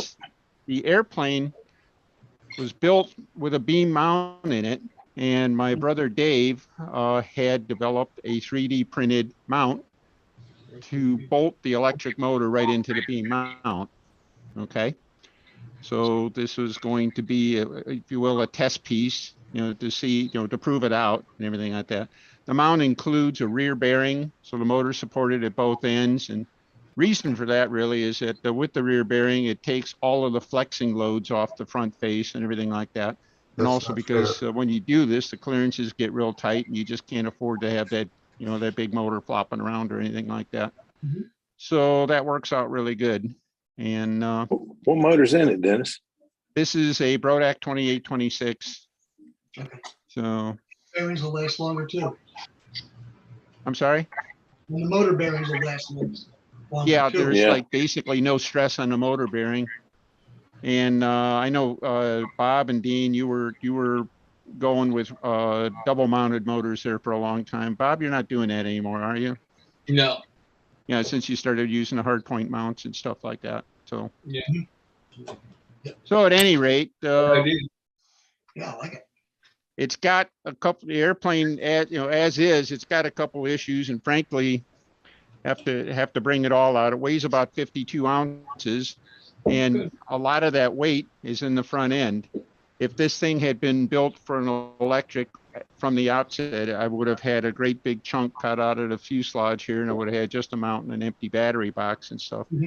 But this has got all of the structure, the beam mount structure and everything like that for an IC engine. Plus it has the special, plastic mount holding the electric motor. So that's all, no way around it. It's extra beef.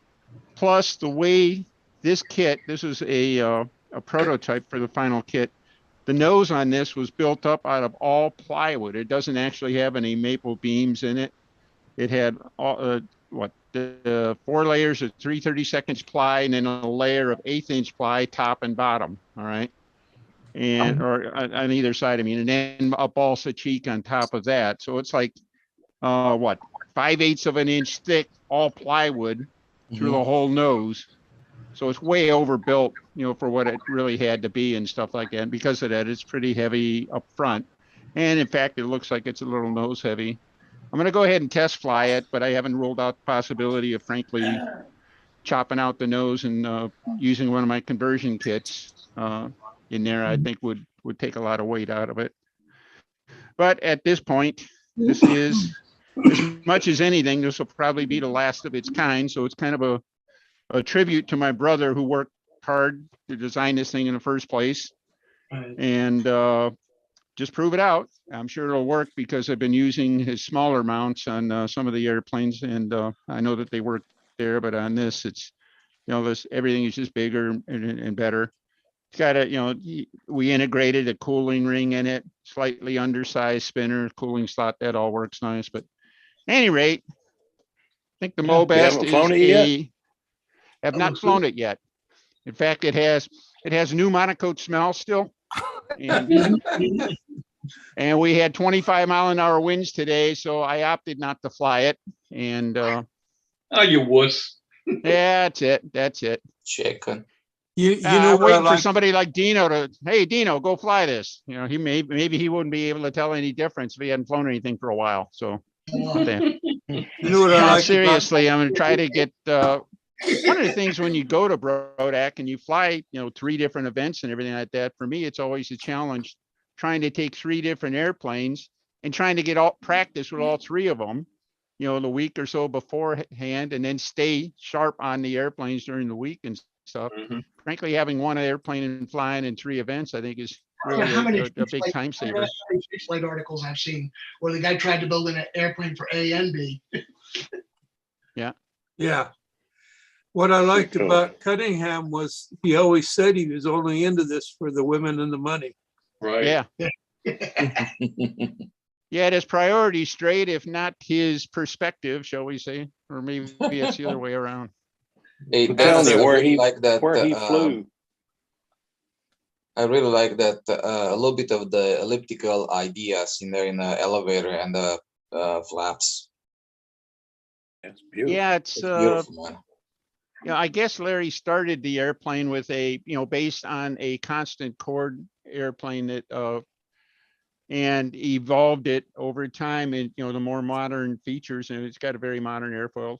Like I say, I got a couple of problems with it I didn't even realize. When Larry first designed this, it was designed for like 35 to 40 size engines, and it had a landing gear designed for a 10-inch prop. Okay, so let's see, somebody else, Jeff Goldworth, actually touched the plans, and he had lengthened the landing gear a little bit to allow for 11-inch props and stuff. And I looked at it and read, people are running LA-46 with 12 3 1/4 or something like that. So I lengthened the landing gear again. 12 1/4, 3 3 3/4. Yeah. So the kit's got the nice long landing gear. Well, I got a prototype kit that didn't have those changes. Mhm. Oh. And I didn't even realize it till I put it all together and I put the prop on it and the thing was sitting on the prop and the tail wheel. All right. So I got this motor that's frankly for the prop that's on it, it's a monster motor, but I got it. I took a 10-inch prop or 12-inch prop, clipped it to 10 inches. So it's like a great big war club. And I'm going to start with that. It's used bigger. And, you know, and if it doesn't work, I got a 3-blade I can do the same trick with. And if that doesn't work, well, even if it does work, somewhere along the line, I'm going to be picking up a new set of wires and making a new landing gear for it. But It's a That's a pretty pretty good looking plane, dude. airplane. But it's It's a removable, good right? looking air. The yeah, gear is removable gear. right? Yeah, the biggest problem with it is I think one of the things Larry did is he copied another New Mexico airplane, a design called the Roadrunner. Yep. And he's got these wheel pants on it that are really slick and sexy. And they're an Yep. absolute pain in the butt. You know, you don't just do it. It takes some care. It just takes some time to set it up and do it. And and believe me, I've been trying to figure out how to cut that, make the wire longer and stuff like that. And I just don't think I can get there from here. So, Oh, you don't have it removable? well, it's removable from the wing, but I wanted to save myself the grief of remaking the wheel pans. I thought I could cut the wire there and somehow extend the wire and, you know, keep what was above and below and just work on the fairing. But I don't tried think I can that get on a there. plane years ago, Dennis, and I took the gear to a welding shop and had it welded, and it lasted about 6 flights. Oh, and came good. in for A landing, and the professional thing welder collapsed and lasted went up. 6. I guess went my up through the wing. my You don't wanna do solder and that. wrap and solder thing, it doesn't have a chance then. So Yeah. Dennis, I have they're a very brave. similar story like the one you had. 2018 when I built my first Revolutions. When I set up the landing gear, if you measure on the bottom like that, from the center line to the bottom of the landing gear, I think it was 1 inch. No, it was 3/4 of an inch, right? So so when you measure from the center line like this to the bottom of the landing gear, so I had 2 pieces of tape. I put 2 pieces of tape over there, and I cut out the landing gear, put my block in there, I assemble everything. So the plane is ready to go to the nets. So I'm putting my landing gear on, I'm putting the wheels on, I'm putting the prop on, and prop is touching the ground. So what the heck happening? I hate when that happens. Yeah. That's why you have Seriously. such a strong motor mount. The tape I used wasn't 3/4, was 1 inch. So my whole landing gear was 1/4 of an inch higher than where it's supposed to be. In other words, by putting the application point higher, as the fuselage drops down, right? Oh man. So I had to go to an 11-inch prop to make it clear. Luckily, I had one of those Igor Berger, 3-bladed props. So that was the devil I had to play with at the time. But it was fine. I mean, I wasn't hurting too much, but very similar to. Yeah. You Bob put the McDonald prop makes a on and really nice 3-blade based on an APC. I started using them last fall and I really like how it runs. And I'm pretty optimistic if I put that on it, I'm gonna, even at 10-inch diameter, I'm gonna have a ton of thrust with it, and I'm sure it'll be good. I'm sure it'll get the job done. So you might end up with the one that you have on right now, and leave it be. You might find out that you can use a lot less power. I've been having luck generally using props on the electric stuff, using props that I would have normally thought were too small. Yes, that's what I'm kind of. That's where I'm I think it's at. because the power is dependable. It's always there. It's not, high and low and everything like that. And in most cases, I think the airplanes turn a little better with a smaller disc. You really notice it on the old timers. Yeah. So the other airplane I want to take the Brodak, by the way, is I re-engineered the Brodak Viking a few years ago. And so I'm going to take that one too, because then I will have all my own engineered stuff. And I'm so vain, I really think she wrote that song about me. So Call it something. Yeah. Yeah, like Dennis, like did, when I Who sang when I harmony s- on that song? Did anybody know who sang harmony on that song? I knew, but I've forgotten. I have a lot of the time when it's on the radio. Mick Jagger. Mick Jagger? Mick Jagger. really, Yes. Wow, Okay, interesting. that's not who I thought it was. Good I would have gracious. Wow, thought James interesting. Taylor, because he sang backgrounds and a couple other songs on that. No, this Yeah. is Mick Jagger on You're So Vain. Listen, little brother, I got a piece of advice for you. What's that? Make new wheel pants with longer gear. You're going to be happy. You got plenty of time. Make new wheel pants with longer gear. Trust me. Yeah. Well, I'm going to try to get some parts and see if I can do it. The very, very worst, I'm going to have a grass gear for it. There you go. Yeah. There you You know go. what I mean? One without wheel pants and stuff, which I'll probably have later this year anyway. Bob McDonald, they put on a real nice contest up in Detroit. And I don't know what it is about his field, but the grass on his field absolutely grabs the wheels. Oh, I don't know what it is. It's like you roll things across it and it's like Velcro or something like that. And The grass in Atlanta's like that.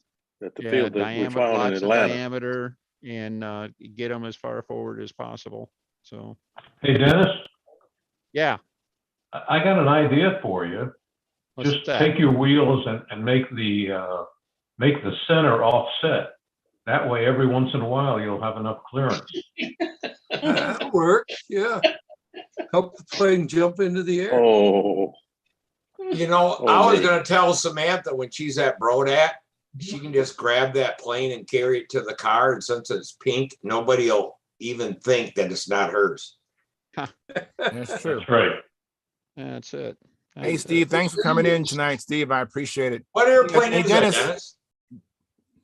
It's it's a a Mobest. Mobest. Oh, okay. Hey, Dennis, Dennis, I'm that curious. really is I'm sharp. intrigued about the what is that design on the inboard wing? What can you drill down on that and show me what that is? I don't know what I saw it in the picture you sent me, but I couldn't tell what that is. Yeah, I'll hold it upside down here. Can you see that? Yeah, I see it. Okay, very cool. It looks like a coat of Pretty cool. arms thing. It says Brodak Mobest, and then it says over, fork over. Very And you know, cool. my I don't know, my head went right into the gutter on that, so I don't know. But I presume it meant something to Larry Cunningham. So Very cool. I like that. yeah, That is sweet. I like that. I too. like that new mount. That's pretty. I do that's too. pretty cool. I hope you can get Yeah. that thing engineered where you can make them. Those are sharp. Yeah. I tell you what, the field where So- Larry flew is in Albuquerque, and it's so bloody high. We went there with planes that I flew here, and I went out to see my brother when he lived in Albuquerque, and took a stunner with me. We went out there to fly just to show my two nephews what it was, what control line was all about. So we went out and flew, made 3 flights, and when we were done, my nephews are all wanting to get in the control line, and I'm sitting there. We didn't tear anything up. God, the air is thin out there. That is Mhm. that. And man, you pull out, you start pulling out. You used to pulling out at 4 feet. You got to start pulling out at 7 to get pulled out at 4. Well, the airplane wild. turns, but it just keeps sinking. Yeah, just mushed. Hey, Phil, Good gracious. Yes, looks sir. like your airplane flies pretty good. Yeah. Yeah, Trey engineered a good bird. Yeah. It's a good flying airplane. Well, Yeah, that's, actually, I tell you that's what, the first honestly, time it's the you've best seen flying. it fly, isn't it? When you got It the is. video? It was. Yeah, It same was. And I tell you what, it's that is. It was in another iteration because it was long ago before we did all. It was the other one, but that design is the best flying control liner I've ever had my hands on. But I don't know. Maybe it's just that airplane, but I'm telling you that one turns. Mhm. It's the best turning airplane I've ever flown, and it's so big. If you look at it, it's so big you can't believe it turns so hard on the end of the lines. Yeah. But So he definitely designed a good bird. So did you get the timer working? He did. Yeah, well, when we pre-programmed it, it Well, worked. yeah, but I mean, ran it. did you find you had to change a lot of stuff trying or not? Did you get it working pretty easy? I did not mess with it a whole lot other than just putting us getting the lap time correct. I think Okay. we had a little bit too much brake on it, but it was fine. So yeah. I couldn't remember if we programmed any G-force in it or not. I can't. No, we didn't. No, I don't want to know put some either. in it, but I'll have to get up with you and Bob and try to figure that out when we get Yeah, when you we get need- it back. But You know, I didn't turn that on because we didn't know anything about it. Yeah. You had suggested that I wait, so I waited. yeah. Wait I until did not this anticipate tram Tran taking that thing and winning the Nats with it. You know, I was going to just sneak up on it, but I just told him take it and do what you need to do. And he's smart enough to figure it out. He's way smarter than I am. You know, I What don't know, system Phil, are we that talking airplane's about? got some, it's got some history, it's got some pedigree now. It's going to be up to you to continue that tradition. All right. Yeah, I understand, but problem is I don't get appearance points for it. I didn't build it. I don't know. I don't That's think not- Tryon had appearance points over in Romania, did you? No appearance points there. See? Well, There you go. That's Hey, why I I'll think tell it was you. Frankenstein. hey, I'll That's fly right. it. Don't think I won't fly it. It will get flown. That's it. I want to get back down to Atlanta and finish the second one, finish one that I do have a hand in, so I can fly it in contest. I'm hesitant to fly anything in contest. I never have that I didn't build, except an old timer. I did fly a Super Duper Zilch years ago that a good friend built for me, and he's since passed on, and the plane's now hanging up in the basement. But I don't know. I've never liked flying anything in contest I didn't build, but I'm going to make an exception with that one because that plane just flies so good. what, Mhm. Bob? You got yours set at 10 on your G-force? Is that What's that? what do you got your G-force set at? 10? Oh, no, I don't think of that high. Oh, 5? I'm trying to remember. I'd have to get in Tell and you the check truth, it's been a while semantics. since I checked on it. One thing we did find out though, Rick Huff found this out. He found out that you got to check after you do a calibration, when you have the G-force on, you got to check what the number is, because if you're using a 2-blade prop, it won't set the the G's properly. Only a 3-blade prop will do it properly, and I don't know why. Wow.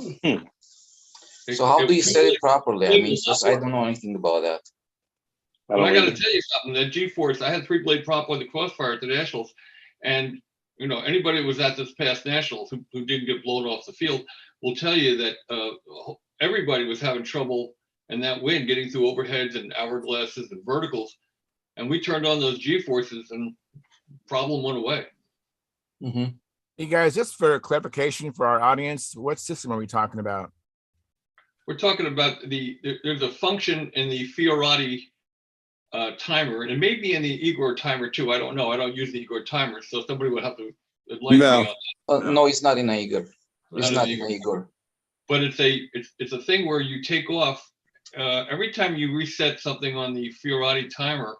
You take off and you'll see the little light flash real fast, and it's calibrating for the first 3 laps. It does a calibration every time you fly when you change a setting in the timer. I understand in the Igor timer you have to do a calibration flight, a dedicated calibration flight. Yes. That's Yes. one of the reasons I like the Fiorati, because any change you make, it will calibrate before you pull up into the wing over. So the G-force is something that is supposed to, I don't know the exact terminology. Maybe Howard can fill me in on this. Yeah, no, I have no idea what it does. Well, thanks, Howard. I appreciate that. By the way, did you see I Dean have here? a guess. Yeah. How you doing, Mark? So I have a guess on that, Bob. Well, the guess is that it gets your level flight centrifugal force, the G-force, and then it will maintain that through maneuvers. If the airplane loses any G-force through maneuvers, it'll increase the RPM and get you back the same amount of line tension. Yeah. That's the theory behind Yeah. it. Igor what I does think- have some sideways acceleration in his. Yeah. It won't be line tension. It'll be line tension minus gravity, but yeah. Line tension minus gravity, that's what it measures. But there's some stuff you could do with Yeah, of course. I mean, just the code. No, well, it's code and signals. Will Westcott's thing do something for that? Well, what? Tim Westcott's No. No. So what I think he could, I guess. If he's got a day job though now. He won't mess with it. Whatever it does, I know it increased the line tension in verticals and hourglasses and overheads dramatically. So I think it does override the typical 2-4 and adds to it in those instances, because if you think about it, it doesn't matter how hard the wind blows, right? If the speed is constant around the circle, right, the G force is going to record the same thing as in calm weather as in very windy. So when it senses that's below those parameters, it overrides it a little bit, adds a little extra over there to pull you through to get the speed back up to. You have a poorly trimmed airplane. It would also add some if you had a poorly trimmed airplane. That might be a good thing. Yeah, was the one that. I'm out of here, guys. I'll see y'all. All right, Eddie. We're gonna have to jump up too. Dean's got to get up in the morning and fly RC. So. Oh, Bob, I have a question for you, if I may, before you leave. Sure. What badass motor was used for a 700 square inch twin? Well, we had a 700 square inch twin. We weren't using a badass at the time. We were using power 10s, but you could use an equivalent to a power 10. But you probably want to do something where you could use a 5-cell rather than a 4-cell. I want to use a 6-cell. Well, okay, then get something with the right KV. Yeah, I get something with the right KV, but what size motor? I don't know. You don't know. Yeah, you recommended something, and I wrote it down in my spray booth, but I wrote it on the plastic, and when I wadded up the plastic and threw it away, I threw away your motor recommendation. So. I'll have to see if I don't have one handy right now. So. Okay, never mind. Well, we can look on the site here. If you want me to go look on the site, we can find something that's probably cool. Because it's downright small. It's like 3 ounce. I forget which one they were, but you couldn't get the KV low enough for a 6-cell. The smaller motors all have the higher KV to where. Yeah, I think they start high. They start. You got 870 kV motors now, even 850, so they'll run on a 5-cell. Yeah. Okay. Wouldn't matching the KV with the RPM that you actually run during the flight normally, Just a minute, buddy. I'll take it. the better you match it, isn't that better, or it doesn't matter? It's a trade-off. The closer you match it, the more efficient you are, but the less overhead, the less excess power you'll have when the governor does apply extra. Yeah. Especially at the end of the Yeah. That being said, my motor, it's a 510 kV on 6S, and if you math it out, it's about 11,500 RPM, close to 12,000 RPM. But in flight, I'm using only 9,000, if that. And then 75% is a good number. So yeah, I have plenty of headroom over there. Well, I think the KV is relatively. At the end of the flight in the Clover, not as much as you think. Mm-hmm. I never had problems. Well, that's why, because you got some overhead. But yeah, you'd be surprised. You'd be surprised, especially on a cold day where the battery, isn't delivering voltage at the end. You can run short of headroom. Yeah. By the way, on my plane, it's a 710 square inches. It weighs about 58 ounces, and I'm using about 1,400 milliamps of light, about half the battery. On a 6-cell. Oh, 6S, yes. Okay. Is the Thunder Power, the 2800 milliamps. So you'd be nice and gentle on the battery, that's for sure. Oh, it's not even breaking a sweat. I think the average is about 16 amps. You need to ballast that airplane up stuff. Brian, you might ask Nothing. him too about why your batteries just went dead in storage charge. Yeah, I have no clue what happened. Is they were in storage charge? That's I why checked them Dean out. 4 out of 5 are dead. 4 out of the 5 just died. How old were they? 2018. I did fly them quite a bit, but they were never abused. I mean, they were just. It beats me, but if they died from an internal short, you know, a filament essentially grew in the cell and shorted it internally.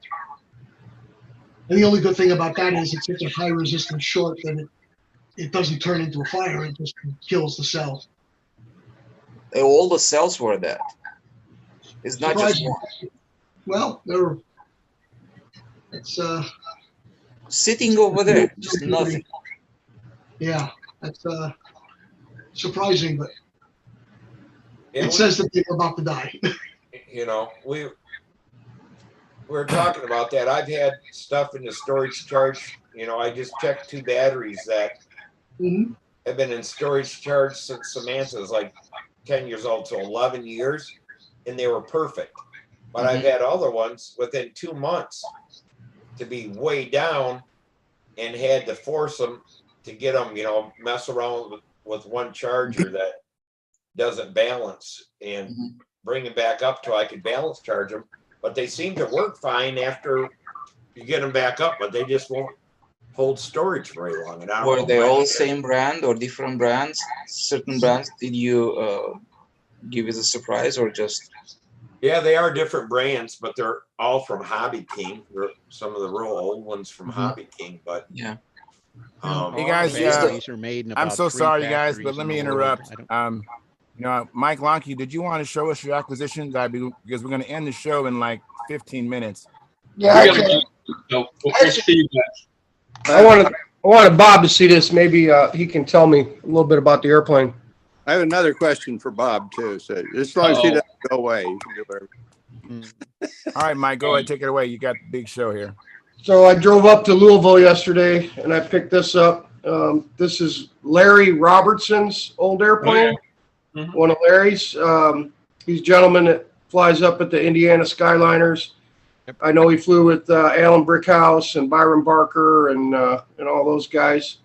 He's liquidating some of his stuff, and Mike Stinson is helping him to get rid of some of his things because he can't fly anymore, I guess. He's still out. He's just unable to fly. So it's a Caravel is what it's called. Caravel. It's got a PA 75. I got the whole thing, pipe, header, airplane, motor. Nice. The whole deal. It's pretty well built. Comes in right about 68 ounces, 69 ounces, somewhere in there. And I was just curious, what year, what design is it? I mean, it looks kind of SV-ish, you know, kind of looks like an SV-11 or SV-22 wing. Well, Larry used to do his own design, so I'm not exactly sure if he ripped something off or he did his own thing. Okay, so you're not familiar with the Caravel airplane, I guess. No, I think Bob's got it right. Larry did his own stuff, and I don't think that was published. I'd have it in my file, and I don't think I have that if it's published. Well, damn, I was hoping it was more than 30 years old and it'd be a Nostalgia 30 airplane. I can go if check. you had gotten one of his golden Bantams, all right, then it would have fit. Okay, so it's got removable gear. He's got a weight box and a tail. I don't know if you can see that. The shadows are bad. I see it. Weight box and a tail, access hatch, because it's got the slider horn on it, so you can adjust the elevator throw. There's also an access hatch here above the flaps. Same thing. You can adjust the throw on the flaps on the slider. He's got an adjustable rudder on it. It's not a Raby rudder. It's just adjustable. and then there's an adjustable trim tab on the wing, and then Nice. something I thought was pretty cool that I hadn't seen before. You take that screw out, and it's a 1-pin hinge, and the flaps come off, and the same thing on the elevator. I guess that was, I had read about them doing that at some point in Stunt. And is the wing Because normally I just removable or bend my what? wire around, but I've never seen a cap like that.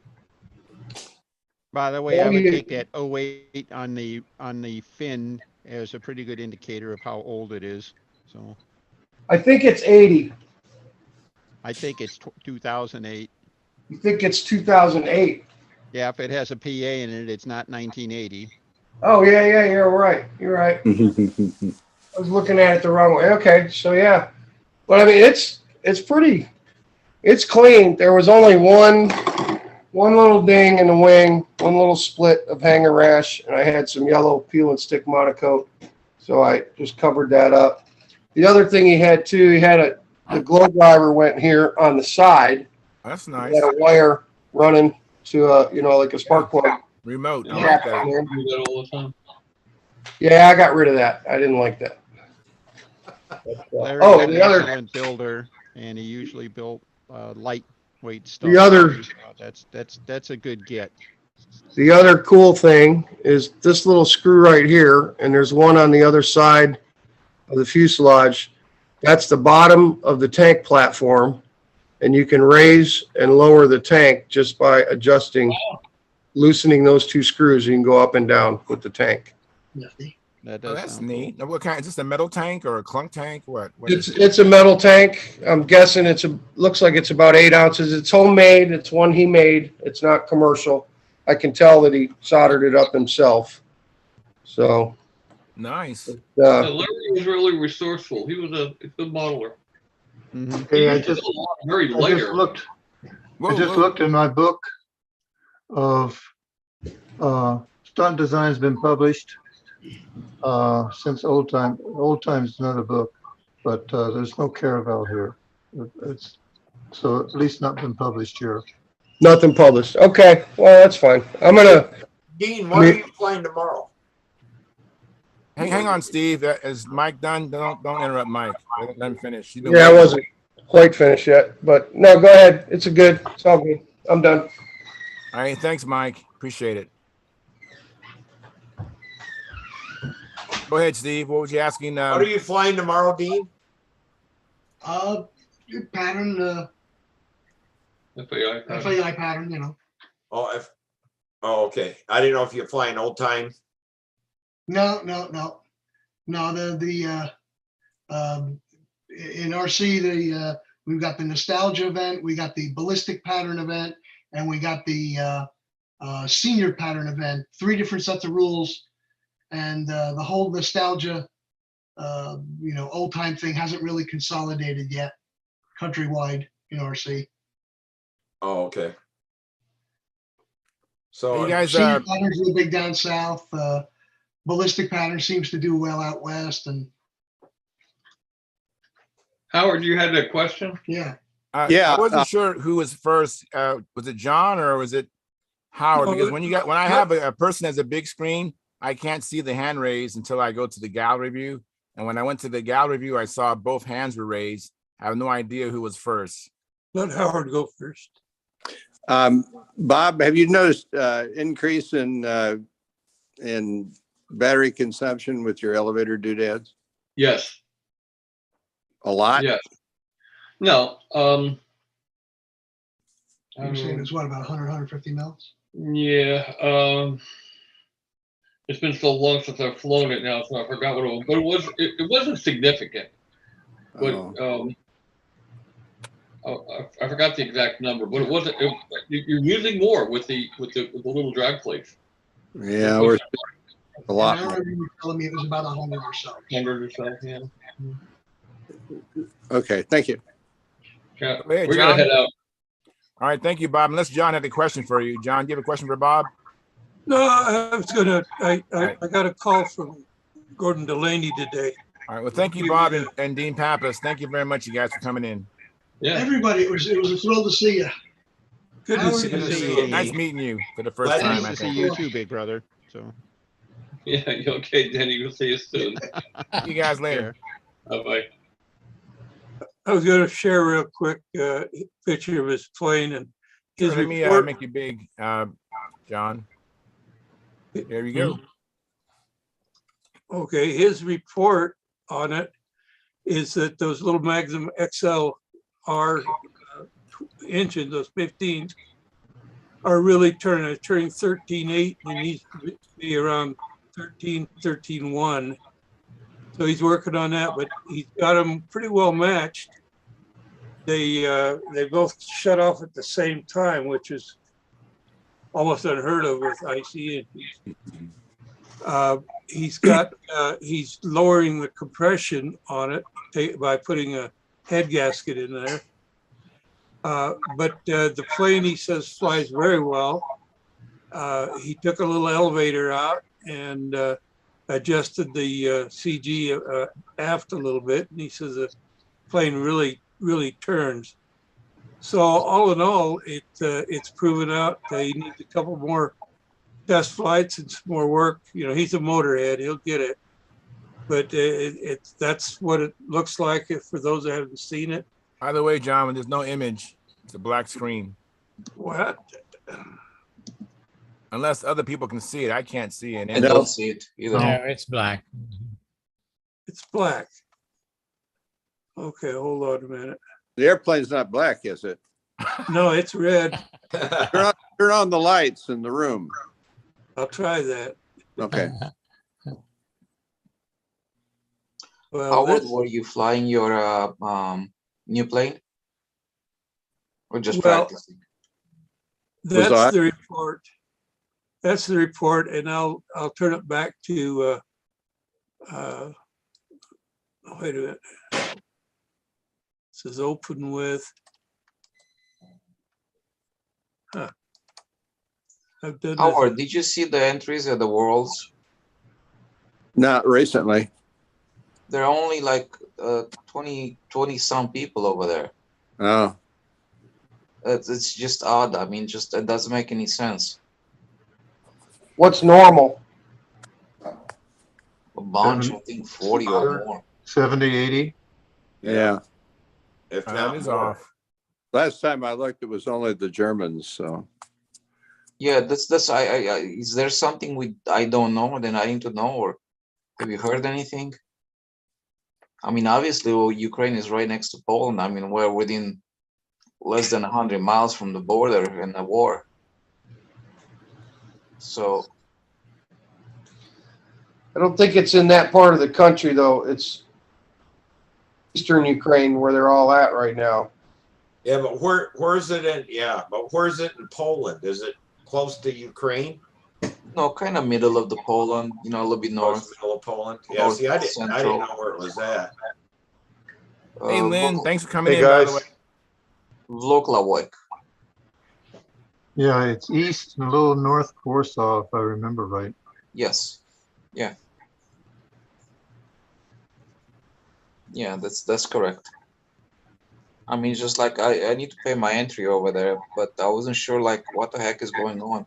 Yeah. I would like to get the plane ticket and all the other stuff, but then so when I see that, I'm wondering like, what am I missing here?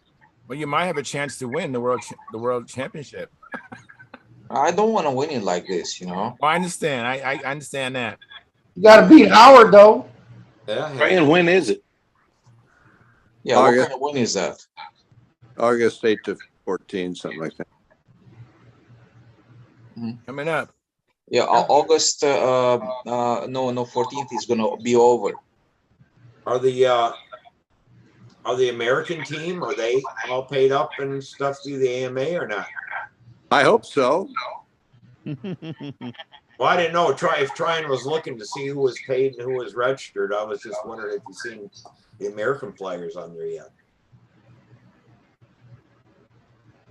Yeah. It's just, you know.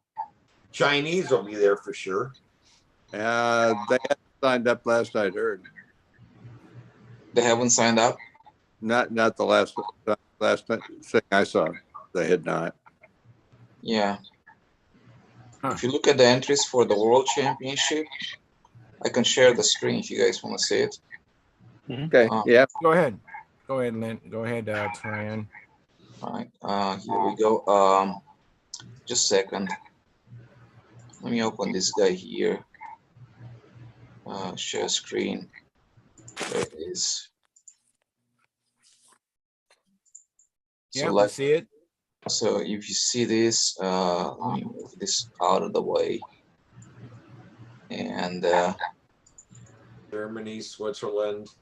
so like you see here, there are only 27. Oh yeah. And look at this guy here. Yeah, who's that? Mm-hmm. Some guy. Yeah. But I'm looking here. Hope we get more from the Look, USA. Howard Rush, Joe Daly, and Steven. Oh yeah, there's Isn't people Kenny listening up Steven? to that. Daly Steven? Stephen right? Daly. He's Joe's son. Yeah, he's the junior. Mm-hmm. Oh, I see that. Yeah. But I'm looking at this. This is suspect here, man. It's just only 27 people. I'm going like, what the heck is going on?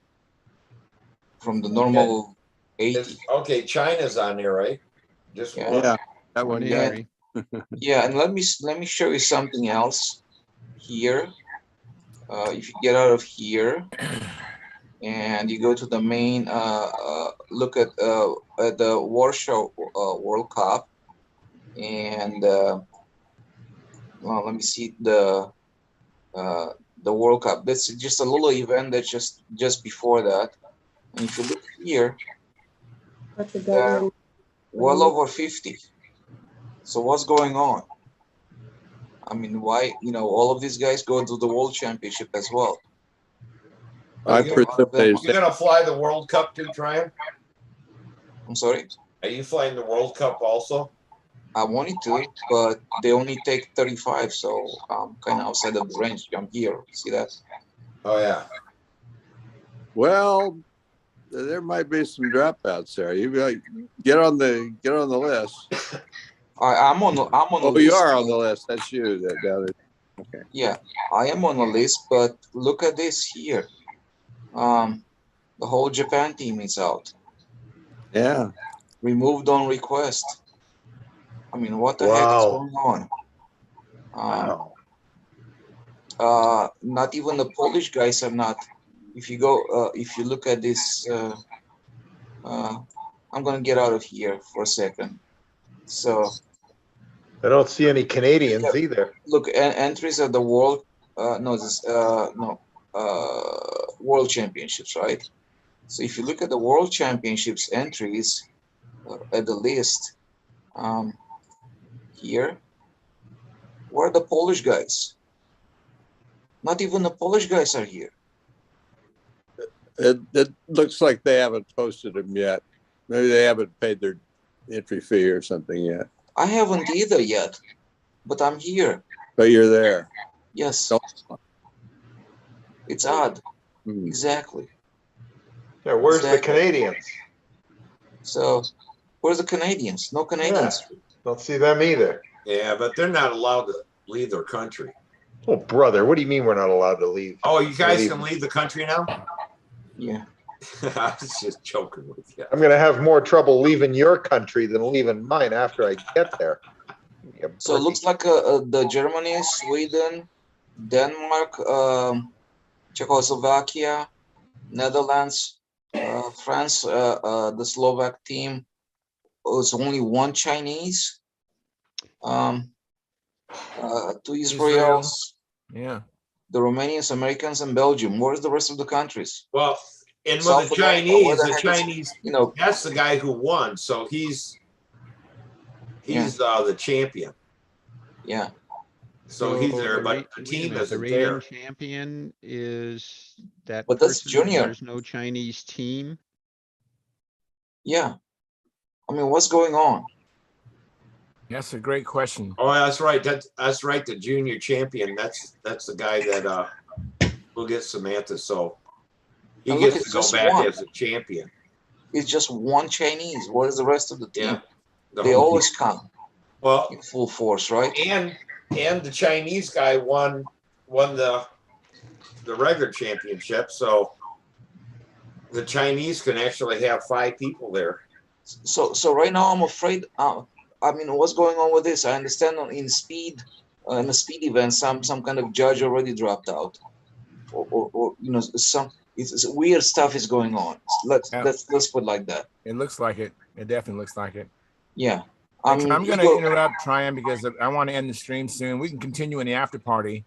Sure. But before we do that, I want to acknowledge Mark Lumen in the chat. He says, got you liked, been in Dallas, in for recurrent for helicopters, been doing auto relations and engine failures all week. Must have had some weak glow plugs. And he has these smiley faces with tears coming out of his eyes. Lots of those, like 6 of them. And then Mark Lumen goes on to say, congrats, Tryon. Remarkable, I think is what he typed in there. So congratulations, Tryon, for the win in the Romanian Nationals. And we've had a really good show. Started off with Howard Rush debuting his new dog, doing the pattern, and he showed the entry into the 4-leaf clover, which started a whole new conversation. And then Dennis Adamison showed this beautiful macho pink airplane, a Mo Best, which is elegant, really looks really good, and did a great job showing that. And then Mike Lonke showed us his new acquisition, the Carvel, with a PA-75, which is going to be an awesome plane, I suspect. And we've had a really good show. Thank you for everybody coming in. And we're not going away. We're just going to end the live stream. And if you're interested in joining us, you got to go into stunthangar.com/SMF and go to At the Bench. If you don't see the At the Bench, it might be because you're not registered or you're not logged in. So if you are a member of Stunthangar Forum, you can log in, go to At the Bench, and then you can join us for the after party. So this is the weekend. Hope you guys have a chance to work on your shops or fly or come back Monday and show us what you've been up to. And we will see you